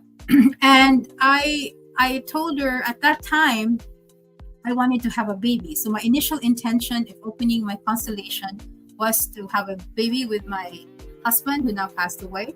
But then I changed my mind, because my husband told me the only reason why he doesn't want to have a baby was because of he's afraid of, like, he might not be able to provide. So I thought of, in silly me, I thought of, like, maybe if my intention will be to be prosperous, then my husband might be not so afraid. Yeah. So now I told Usha, I want my intention now is to kind of open my prosperity, or to heal the prosperity that is influenced by my ancestry. And she said, "Are you sure?" And I said, "Yes, I'm sure, because that's the what my husband wanted." that he wouldn't be fearing having a child. So we opened that, and so she opens usually 7 generations, but she couldn't find any problem with that. Yeah. And then we come across to the ancestor where so my last name is Pinheiro, and Pinheiro comes from Spain, and we are actually what was revealed through that ancestral healing is that our ancestor is a gypsy from Spain. Yeah, so she's so from my father's side. And then she said, and we were nomadic people. And then she told me, like, yeah, that's the reason why you couldn't, like, really establish or accumulate wealth, is because a nomadic person is like a rolling stone, gather no moss. That's what she told me. And she said, but I don't really see a problem of blockage in terms of your father's ancestry towards you. And I said, okay, so what we're gonna do now? So what she did was she called on the most prosperous, most established ancestor, and and when he came forward, like, he transferred that, because there was no problem in the flow of love. He just kind of asked that ancestor to transfer all the prosperity energy to me. So then I felt it. I felt like that form of energy coming from that long, like, really old ancestor. So then the next day, it was the time where the Life Science Center just opened up. So that's how long it was in BGC. And they had an opening, and I attended. I was invited, and they had an opening there, and then they had a raffle prize. And the person who doesn't really win in any raffle, I won the grand prize, which is worth 100,000 pesos worth of services from that center.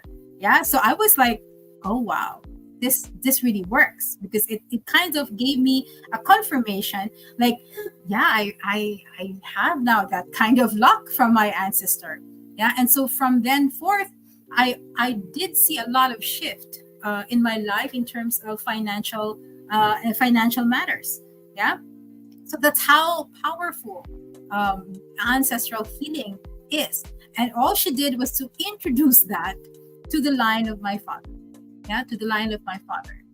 And to me. That was it. Yeah. And so that's how you can change your life.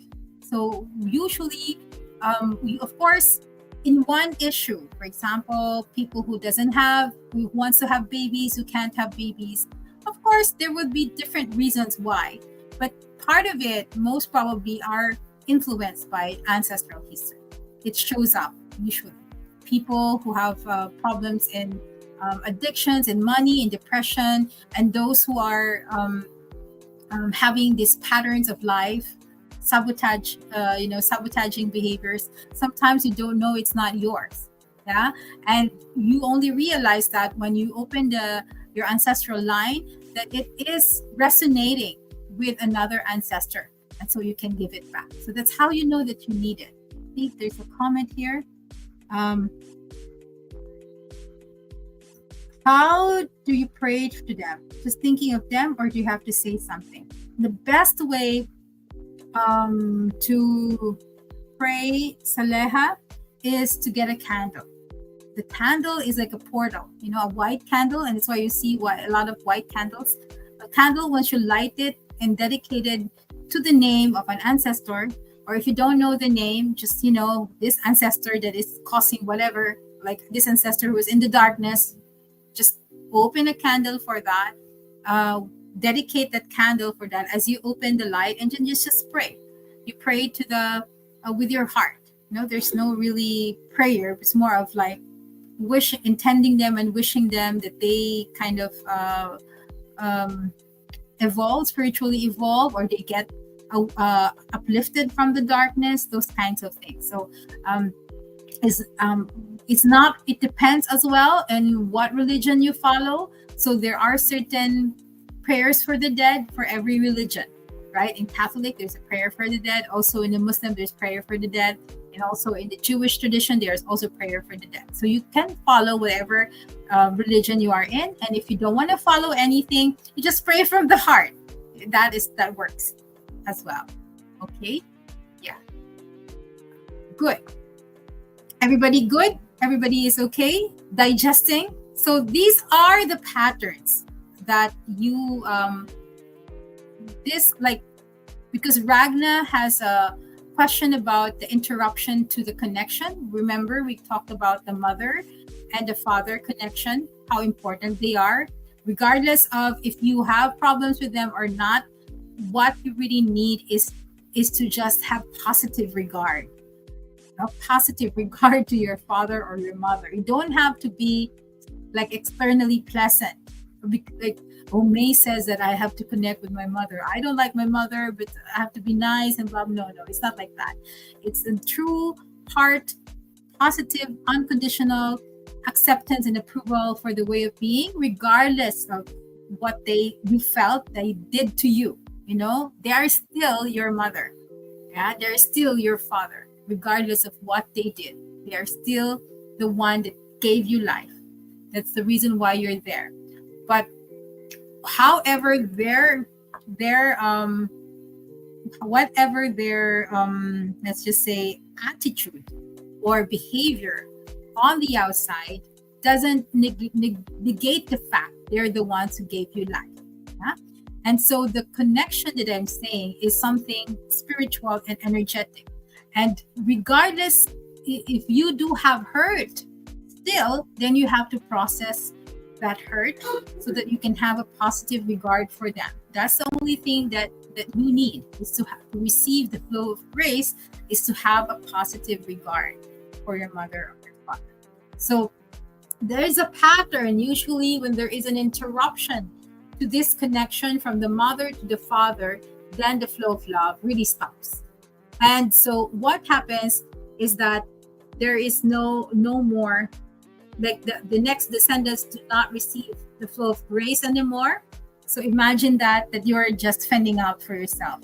If the pattern of the flow of love has been interrupted two generations ago, then it now explains why it explains if you are in a very bad situation right now, then it explains why.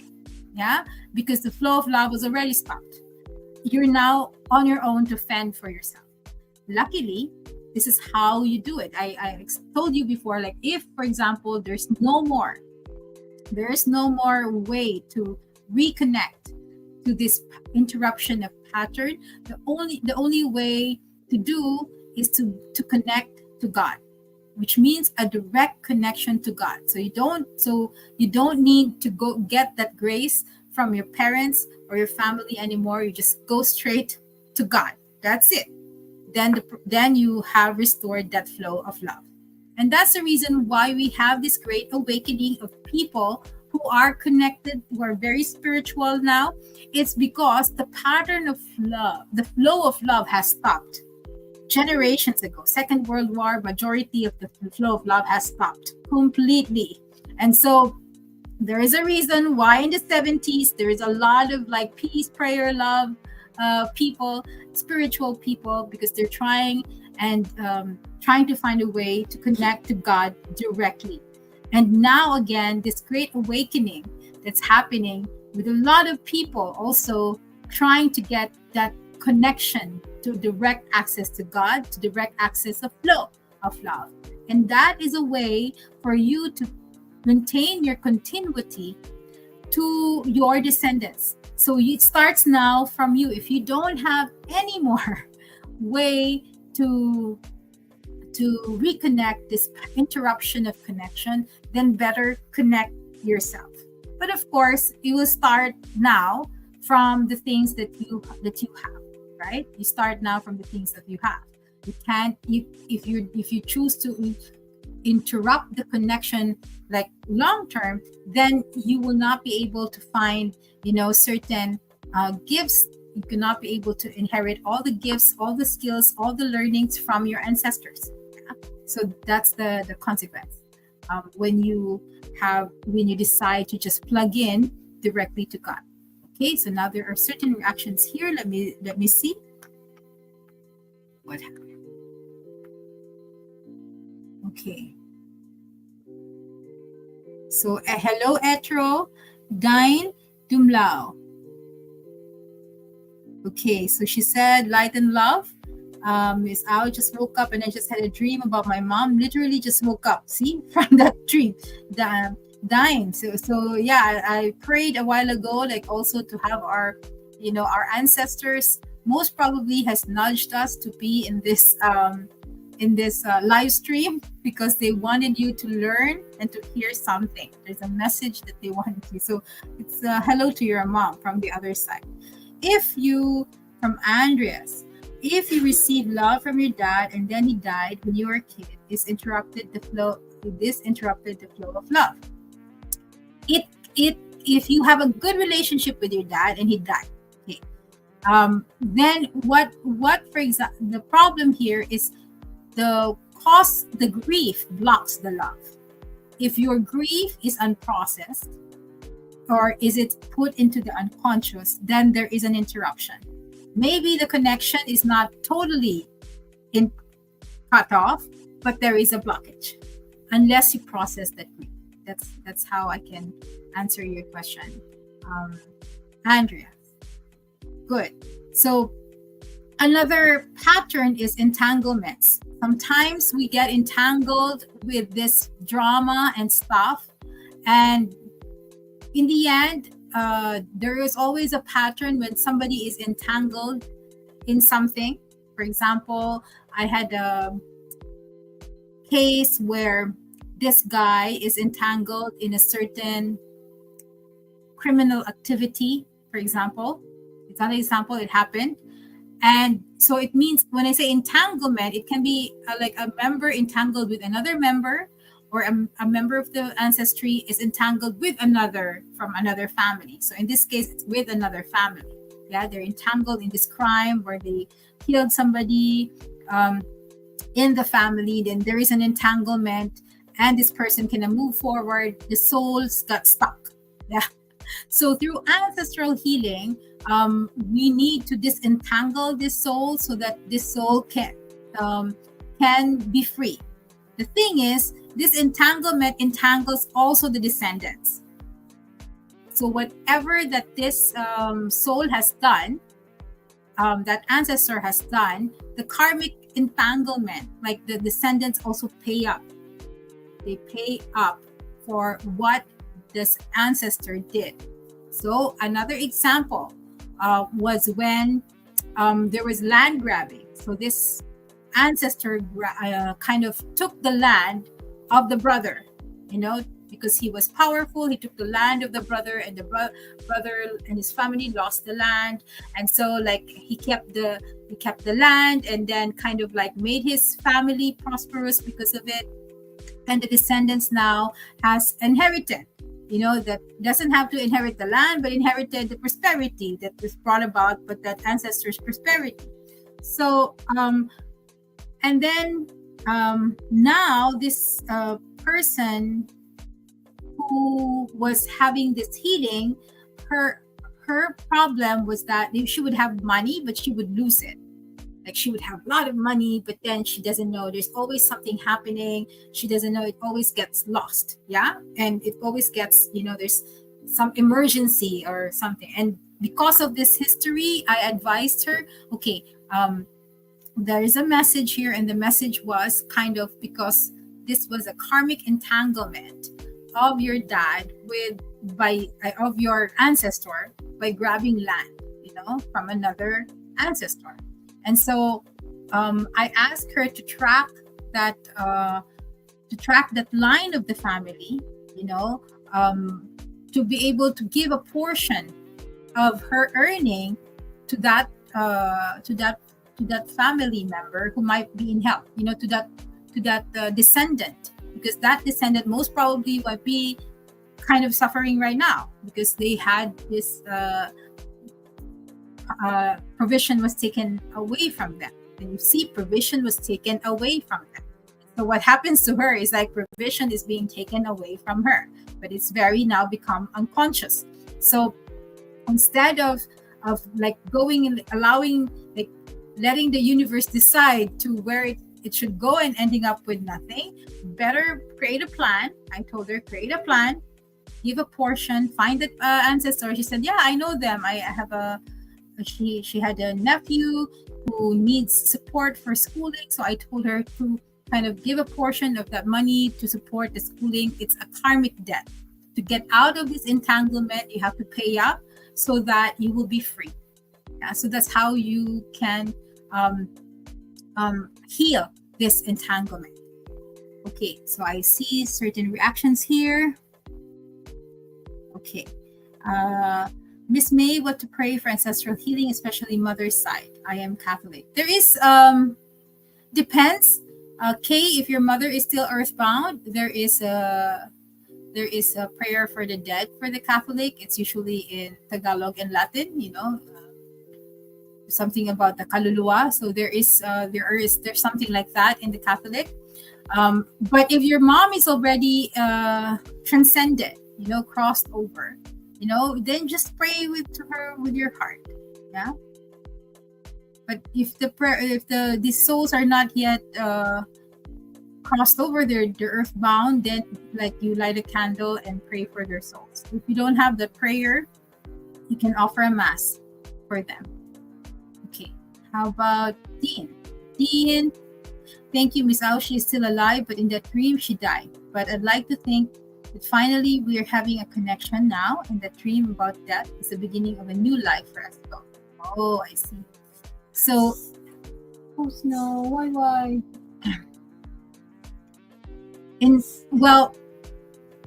Usually when you dream about certain people, in my awareness, I can be wrong, but usually when I dream about certain people, a family member, it's still about me. But it's the part of me that represents that. So there is a part of you, Dean, there's mother part of you that may have died. And died is not about dead. It's more about there's part of you, a mother side of you that has transformed or is transforming. Yeah. And it's good that you're having a connection. And maybe that understanding of the part of you, the mother part of you is connecting to your mother. Now with this greater understanding, you're connecting with your mother. So that can be, but it's good that you have now a connection. Okay, so Etro, will there be replay here or on YT? Yeah, I think this will be on Facebook. So in my page, yeah, so you can go back and after this live stream, and then you can also hear what has been said a while ago. KK says thank you. Okay, so let's go to the other patterns that I've seen is the exclusion or rejection. So there are a lot of people, in my example before, the LGBT, once they reveal to their fathers, the fathers kicks them out. I've had a lot of friends who have that story. The exclusion or rejections of family members, how they come, it's usually the pattern that comes out of it would be, this is when you have deviance in your descendants. When you have a child or a grandchild that is kind of like weird, for example, usually they carry the people who were excluded in the ancestral lines. So this is a way for the family to kind of embrace and accept and honor that ancestor who was excluded in the past or rejected in the past. So it's the same story in Encanto, right? There was a guy there that was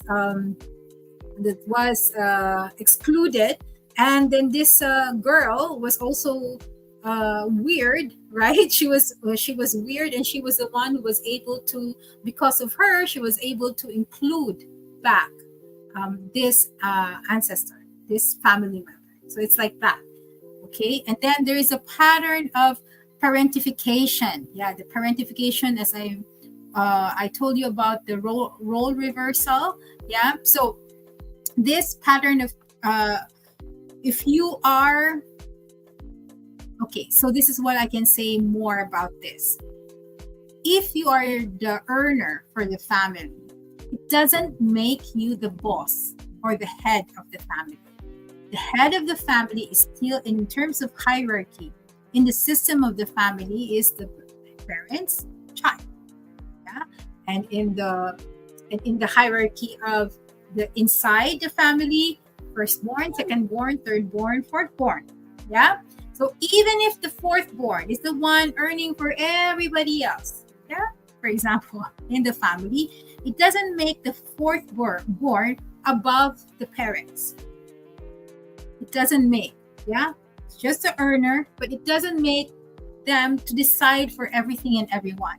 And I'm sure some of you have heard, stories about like where the fathers really feel emasculated by their parents and says, like, I'm still your father. I still have to decide. I still have to make the decision, even if I'm not earning for this family. And that's true. That's true in the sense that it doesn't make you a parent if you're earning for everybody else. Yeah. And sometimes also parentification is not just also about earning money. It's about who takes care of who. Yeah. Don't treat your parents like your children. At the same time, don't treat your children like your parents. Yeah. So there is a hierarchy in the system of the family. Once that you kind of create like a difference in that system, the system somehow gets imbalanced. And that's how you get all of these problems. The youngest now is acting like a dad to everybody else, like I am the leader and blah blah blah of the pack. That is not. You can still kind of give, like I earn the money, yeah, but the head of the family is still the dad, yeah, regardless of if they're still the dad, unless of course there are certain exceptions when there's something hurtful or something that abusive. Okay. Bruno, yes, Jefferson said. Okay, parentification. We have a lot of problems with this parentification. What creates it? It creates a lot of burden, a lot of stress, a lot of suffering to the child, to parent, to become the parent.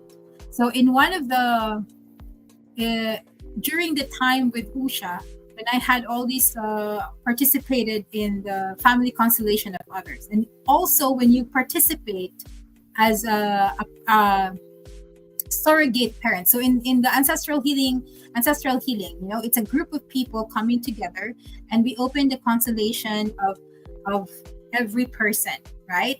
And so when one person opens their constellation, the rest, what they do is they play roles in your ancestry. They become the surrogate parent, the surrogate grandparent, the surrogate ancestors. And through resonance, when they come into that role, they would feel certain things and certain emotions, certain patterns of behavior, certain concepts that resonate with them. Yeah.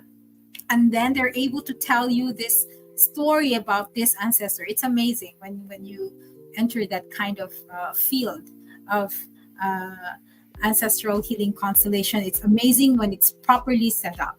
So what happens is that the issue of that person that you're holding for, the ancestor's issues, usually resonate with yours.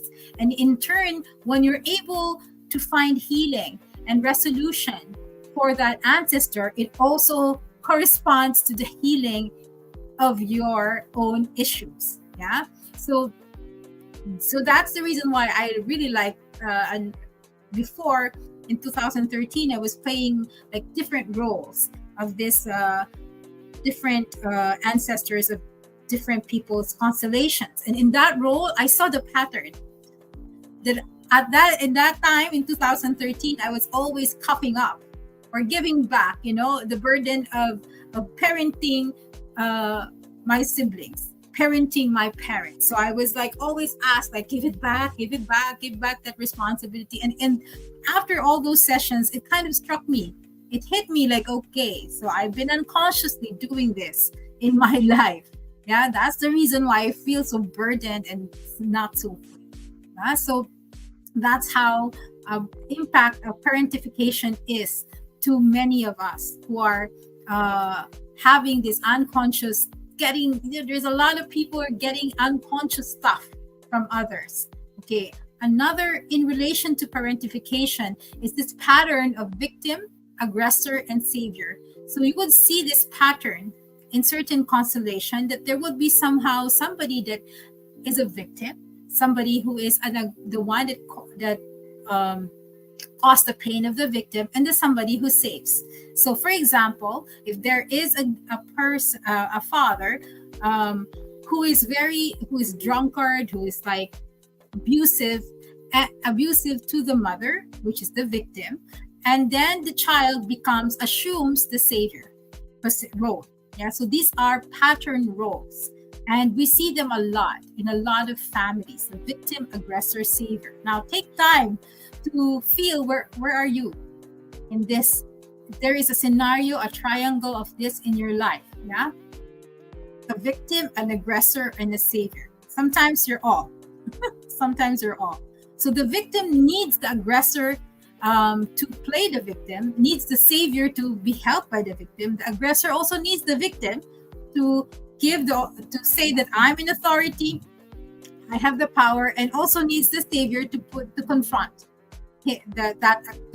be put into confrontation. And the savior needs the victim, so it feels that they have meaning and purpose in life, and needs to have an aggressor somehow to stand up and to gain more power. So these three are very interconnected, and you have to understand where are you in this, or what are you in certain situation. This is a pattern that always revolves around when there's a conflict. And what happens is that the victim and the savior, let's just say the mother and the child, always teams up when there is an abusive, there's domestic violence by a father. The victim and the savior, they team up. Yeah, that's usually what happens. And the problem here, most often, the savior are the children, the descendants, us. That's us. Usually, that's us. But we also can be either a victim or aggressive to our offspring. So now where are you? Okay, so, or maybe we are the savior now. We feel we need to save our offspring. Yeah, and being a savior means that you have to let go of all of your true path. You have to sacrifice yourself, because that's what a savior is, to sacrifice yourself for the benefit of the victim. So now you are not going towards your own true destiny, because your mind is more of like, I have to save. I as a child, for example, I have to not embrace my full potential because I have to look back and save my mother. Yeah, that's a pattern. And it's a pattern that happens in every generation. Like this pattern will team up, and then the next generation you will see it, and the next generation see it. And how does it impact you if you are in that have that pattern in your ancestry? You would either like you would either, most often you will either be the tree, most often you will be the savior. Then you will have this like always wanting to fix things for others, get the burden of others. It's the empaths, for example, the empaths usually take the burden or the feelings of others. They don't want others to, they want to become people pleasers. They can't like really go to work to own their destiny, because they need to be the savior, and they need a victim and an aggressor always in their story. So now you look into your story. Is there always an aggressor in my story? Is there always a victim in my story that I have to look after? Look at that, because if you have that, then most probably it is happening in your has happened in your ancestral line. Okay, the next is compensation, and the pattern of compensation and repair. Okay, so Jefferson is asking, did you have multiple sessions having had multiple intentions, or you got all the resolution in one retreats that you have attended? Usually it's one intention. We go with one intention only, because I follow the energy where the intention, where is the blockage coming from. And sometimes it does have an effect on the other intentions that you have. Sometimes, because sometimes they're clumped into one. Yeah. So there are sessions wherein like you have this one intention to start with, but you got more. You got covered other stuff. Yeah.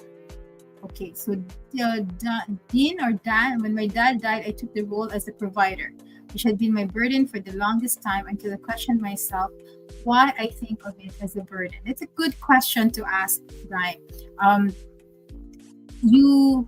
If you look again, if you are a provider, who are you providing to? Yeah, and you have to look into this. If it's really from a point of obligation, then it's not really healthy for the long term to you. In my case, that came out as a sickness. Because I didn't look at it so much, then it came out as a sickness. So I had to stop and had to look into myself. And once that I reestablished, like reorganized the way I'm doing things, the sickness also went away. It was because of when you're taking things that is not yours, and you're not understanding where you're taking things, then it becomes not a joy. And when you give not out of obligation and with no joy, it's also karmically negative. It's not giving you, people think like, oh, I will sacrifice myself even if I'm in pain, and even if I have resentment. That is usually what people do. But actually, when you kind of give out of obligation, if it's hard for you to give, every penny that you give is hard, it's not coming of love, then it also has a negative impact to you, and a negative impact on the person. Remember, money is just energy, and if you're giving the money coated with the emotions of resentment, they receive resentment, and then they receive resentment. So it's better to not give at all if you are giving from that place, and rather go towards yourself and find a place where you give out of joy. How can I make this a joyful experience? How can I make this a loving experience? I give out of joy and love rather than I give out of obligation. Yeah, that's true. So she said that what I did, I looked at it as an obligation, responsibility. Kaya pala whenever I give, it felt something like had been taken away from me. Yeah. So that's very true. Follow what you really feel about this. There is something there that you really still need to kind of break through, go in and go deeper, so that you can find a way to somehow bring into attention to everyone in the family that things can be reorganized within the family. Like in my case, it got reorganized, everybody now is helping everybody, and and everyone is in support to anyone. It's not like I'm just providing and everybody's just dancing their way with what I earn. No, it's not like everybody is contributing to everybody. That I feel is a balanced way to do things. I feel your pain, Dean. It's really hard to be the sole provider, and that's the reason why sometimes we need to share it to our family members, not our children, but to our siblings or to our parents, what we feel about this, so that we can give chances to our family members, our siblings, and our parents the opportunity to balance this situation. Yeah, that's how you can deal with it, Miss Dean. Of course, sometimes if you cannot do it like directly, the ancestral healing sessions can help you somehow deal with that in a symbolic and ceremonial way, and it also still have a lot of healing effects because you're dealing with the soul. When you do the ancestral session, somebody will represent your mother and your father and your sibling and others, then you could talk to them soul to soul, not interface with the ego, because if it's in person, it's in the ego. And even in that, in the sessions, when you kind of like deal with it in the healing sessions, it has a profound effect on the person involved. Somehow for some reason they elect to change. Once you've learned the lesson, they elect to change. That's how beautiful this modality is. Okay. She's asking, Dean is asking, how did you bring it up, Miss Au? What do you mean by that? How did I bring it up? For me, when I was sick, I was forced to bring it up. I cannot. And don't wait for you to get sick. I was really sick. I couldn't race. I couldn't work anymore. I cannot do sessions anymore. That was back in 2000, a long time ago. That I couldn't do work anymore because I was sick. Yeah, and I had. Then they kind of like, oh, okay, so we have to give May a break. Yeah, so now, like they gave them the opportunity to think of other ways, and yeah, there are other ways. We just sometimes we don't give opportunities to think of other things. Can I bring a family member as sibling to the ceremony? Would it make it easier or harder? Depends, Jefferson. If your family member that you're bringing is somebody in with a good connection with you, then and is also not. Sometimes some people are very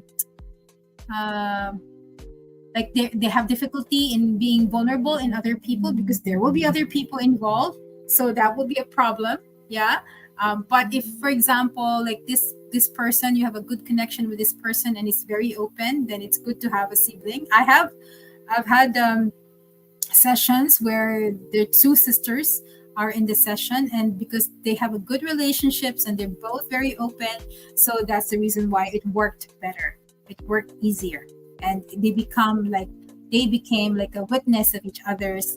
And they had different intentions, though, but they became like there was this kind of support with each other. Okay, so Key is saying, "Hi, I'm an empath. Is the reward to becoming?" Yeah, if being a savior is your destiny, why not? Okay, but if you feel burdened by it, then there must be something wrong with how things are done being a savior. So we have to look into ourselves to kind of reframe or reorganize how things are structured in our life, that we can give fully ourselves with joy and with ease. Yeah, because when it's pag ano na yan, masakit na, then tama na, ganun lang yun. So she reacted, "Is there a way to escape from this burden? I felt I'm so different from others that I'm into spirituality, planning to have a Akashic reading session." Okay. yes, there is a way to not really escape this burden. There's a way to kind of not really, it's not the term is not escape, but to identify why this burden is your life, and then you will have the chance and opportunity that if it's not yours, really, that you can give it back, this burden to a family member or ancestor, or you have now the choice to understand if this burden is something karmic in your life. Then you now have an understanding of which, like, why I'm paying up, why I'm doing this thing, because this serves my purpose. It's like when you're giving and you feel that you have a karmic burden and you're giving, yes, it's painful, but you also have an understanding that, okay, this is something karmic and I'm doing this even if it's painful or uncomfortable, because it serves my highest and best. Yeah, then it becomes more of not an obligation, then it becomes coming out of love. Yeah, love for your evolution, for example, love for the spirit. So that's how it goes. Okay.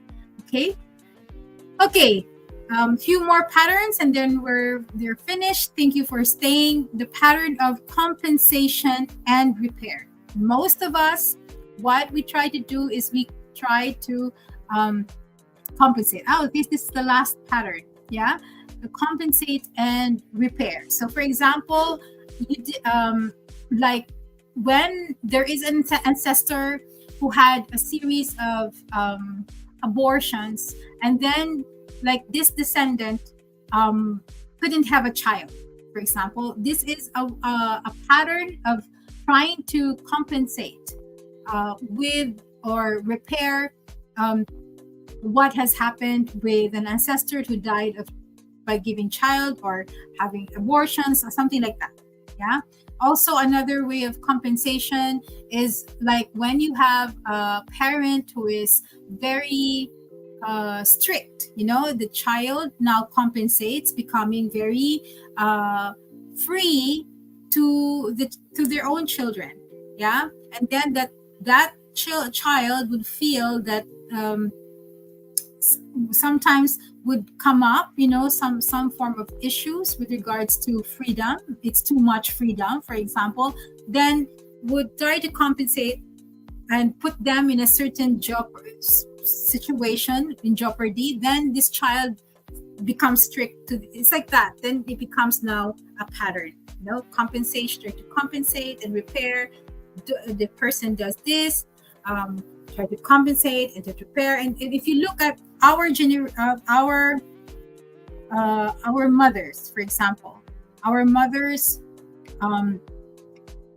the generation of mothers who are so giving, for example, are trying to compensate to the experience that they had as children where they didn't have enough, and they have a lot of lack. They were in poverty, and now they're trying to compensate their children.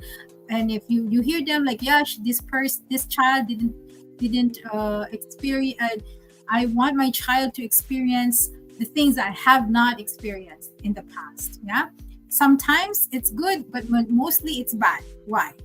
Because, for example, if there is a dream of a parent, now the parent wants to project that dream to the child.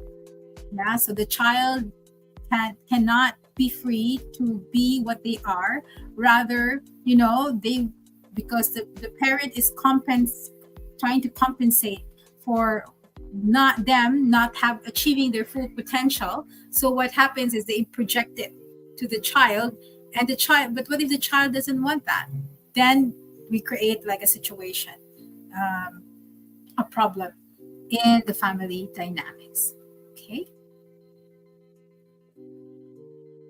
Okay. Thank you. Okay, so those are the patterns that we've learned. There are a lot, of course, but these are most of the active ones in healing your lineage. Just to summarize, the flow of love of God, from God to our ancestors, flows through us, and the history of our ancestors also is embedded in us. And some of the histories are not usually manifested, but majority of the histories that are manifested depends as well on the environment, on your purpose, and what you need to learn. Yeah. And you also inherit the spiritual gifts together with the trauma or the issues surrounding those gifts. Yeah. So if you're meant to be a healer, if that you have an ancestor with a bad history with being a healer, then yeah, you also inherit that. Yeah, it's the same bulk of information. So you can see this in your life as a pattern when it's like when you see that it's the same pattern in your relationships, in your job, in your work, or you can see this as a pattern in your family. Yeah, that's how you know that most probably there is an ancestral influence that is somehow limiting you from being your fullest, living your fullest, or limiting you from receiving more grace in your life or love. Yeah. And so what you can do with this is to heal yourself by first being aware, with your own identity, where your identity is coming from whom, from what generation, and you can honor all of these things that are good, and you can take all that is good from your ancestors, because I believe the ancestors really want you, and I can tell this from the heart and from experience that our ancestors really, their highest intention is love. They really want to give us the best, regardless of what kind of experience they gave us. Even if it's a hard experience or it's a pleasurable experience, the highest intention was to kind of make the best out of the situation for you, for the descendant. Yeah.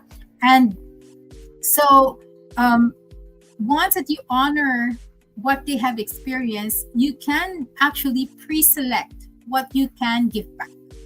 Yeah. If it's something that you need to learn, that you need to transform, then you would know which of them that you need to carry on to your journey. But if it's something that is just not really yours and you're unconsciously carrying it because of a certain loyalty to a certain ancestor, then you can give it back. So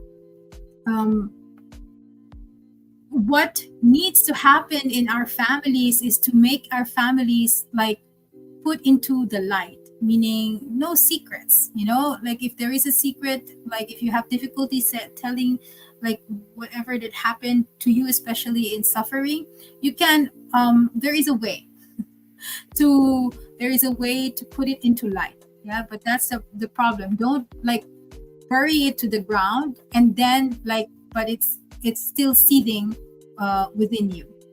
Also balance yourself in terms of giving and receiving, and in terms of your emotions. You have to find the balance within you. And all the ancestral healing, can give you really a very diverse, it's a wellspring of learning. It's like a book of learning that you can't learn from other people. By learning the history of the ancestors, it's really beautiful because you learn a lot. And most of the people who volunteer, because we still do this, even after the retreat, we do this ancestral healing sessions, repeating, for some people who want still to open their other sides of their ancestors or have other intentions. When they open this, they still get involved because they learned a lot and from it, and they process and heal from it as well. So you can also join being an ancestor as well, even if you don't want to open your own ancestry, or you're just curious to see how this works. Lastly, don't underestimate the power of prayer and the power of the spirit, because that's the underlying motivation of the ancestral healing is love. So I hope I was able to impart some of these lessons to you in a way that you can integrate it in your life. There is some feedback here. 100% agree, Mary Rose says. 100% agree. Good. So thank you very much for being in this live stream. And I will be sharing this live stream as well to other people. We will be having a an inner light working retreat. It's a retreat, but it's just here in Taguig. You can go home at night, or you can also stay. There's also provision to stay if you choose to. And it's going to be in October 25 to 27. I'm trying to find the... Is this it? Yeah, there you go. Inner Light Working. It's October 25 to 27 here at the Light Space. So it's 3 days, and you can actually either stay here. There's rooms if you want to stay overnight, or if you are just from Manila or near Taguig, you can go home at night and go back in the morning. So that's the Inner Light Working Retreat 25 to 27 here in Taguig. And I will also be in Sweden doing this same, and I've been doing this retreat also outside the country. So I'll be in Sweden let me check my calendar. I think it's around November. I forgot the dates. I'm really sorry. Okay, let me check. So if you are interested in this work, it will be on November 21 to 24. That's it. It will be 4 days in Sweden. So if you're interested, please contact taitainti.com.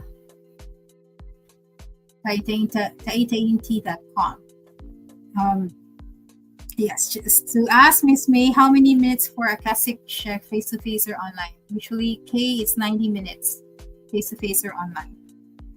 Thank you, Andrea. I'm grateful for you. There are also other things happening in the center. I also have this energy reset retreat. We just recently concluded last week. One of the retreats was so beautiful. You have it's more for energetic cleansing. And also tomorrow there's energy cleansing workshop. That's if you want to, it's part of the intuitive development course. It's part of it, but you can avail it like just one. You can have it also online or in person here in Taguig. Also, we have defense 2 weeks after that. We have defense, basic psychic defense for those who are interested to learn how to defend yourself. In the shop, we have live selling on September 15. We have new items, new stuff, big crystals, interesting crystals. And then we have also cacao on September 29. We also have this healing oils DIY workshop, how to concoct magical oils for healing and protection. It can be online or in person. It's at September 28th. Yes.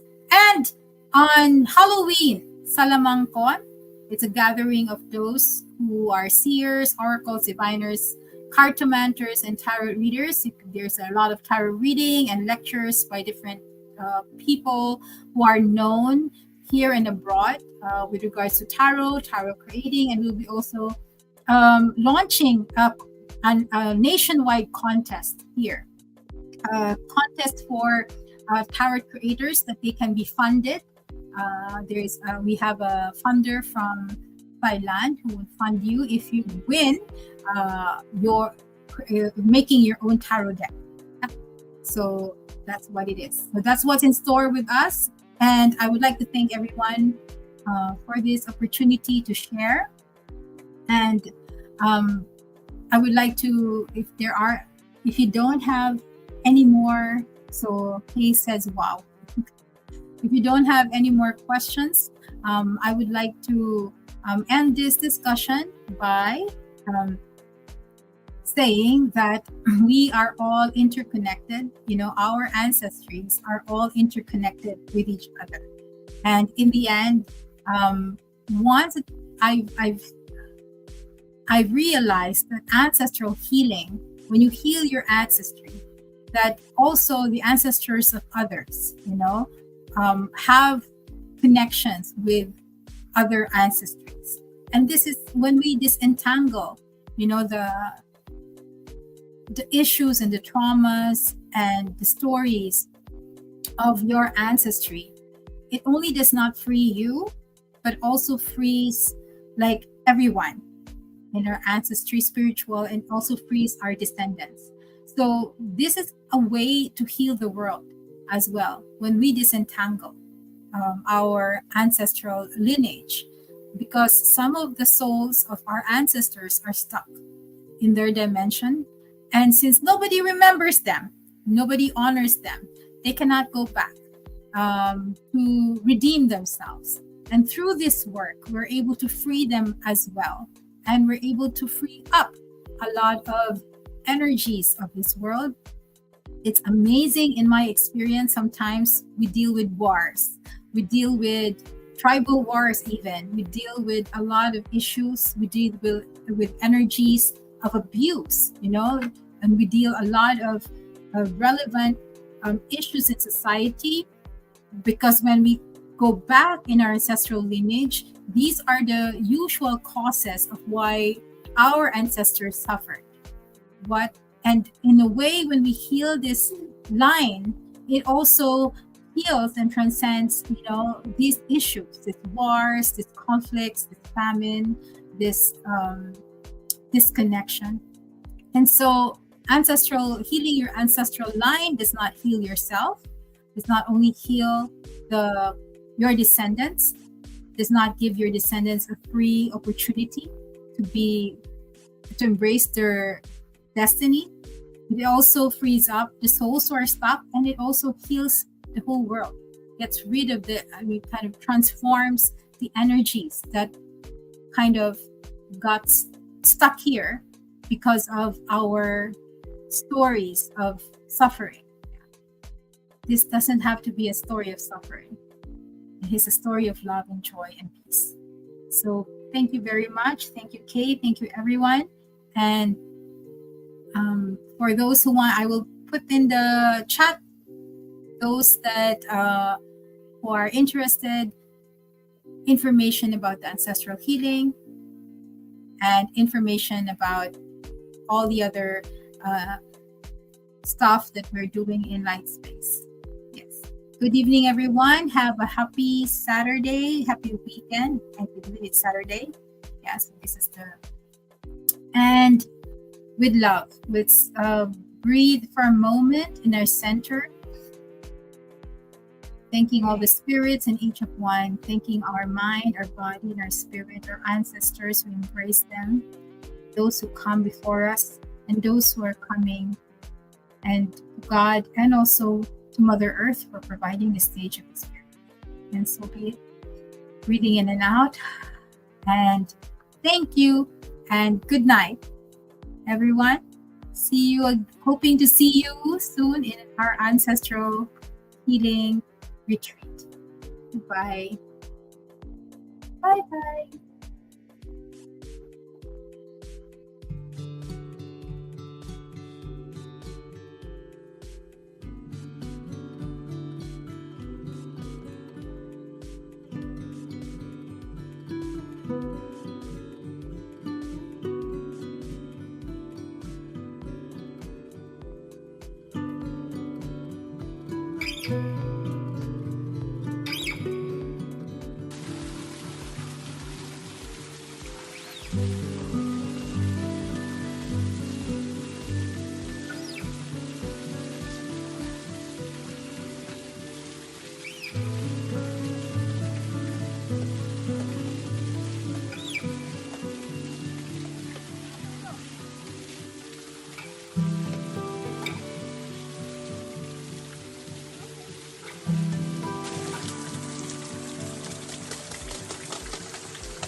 committed siya.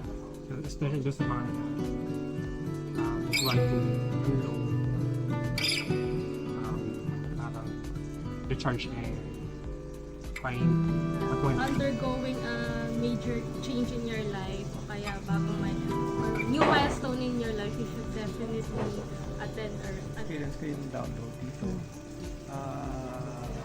And then you can experience also like yung masarap din for vacation, yung for relaxation, matamis ang tubig dito, saka yung hangin is very refreshing.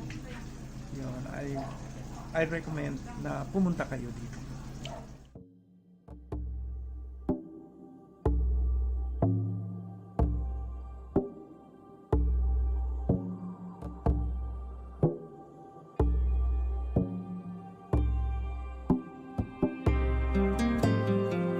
Highlight ko is yung ako Sacha, yung profound yung experience ko doon. So parang maraming tanong na sagot, yung mga kailangan kong wisdom na para to move forward.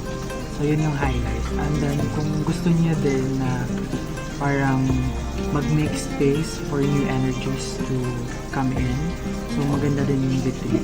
Kasi inaalis mo yung mga energies na hindi na nagre-resonate to make space for new. So yeah.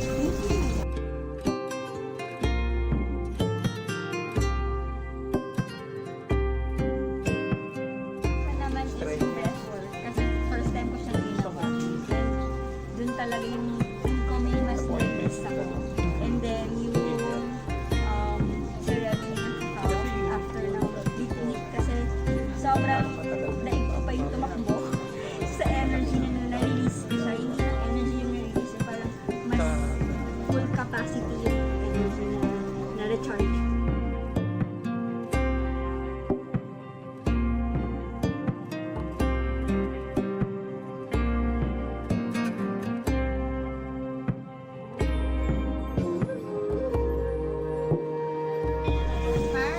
Hi, we enjoy the retreat and the recharge and we clear our energy.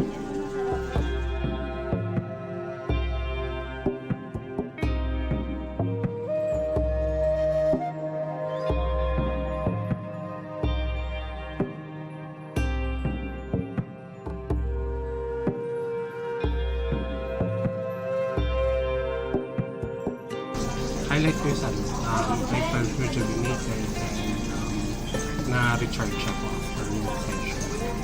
And I felt a lot of learnings, especially doon sa mga bagay na na-overlook.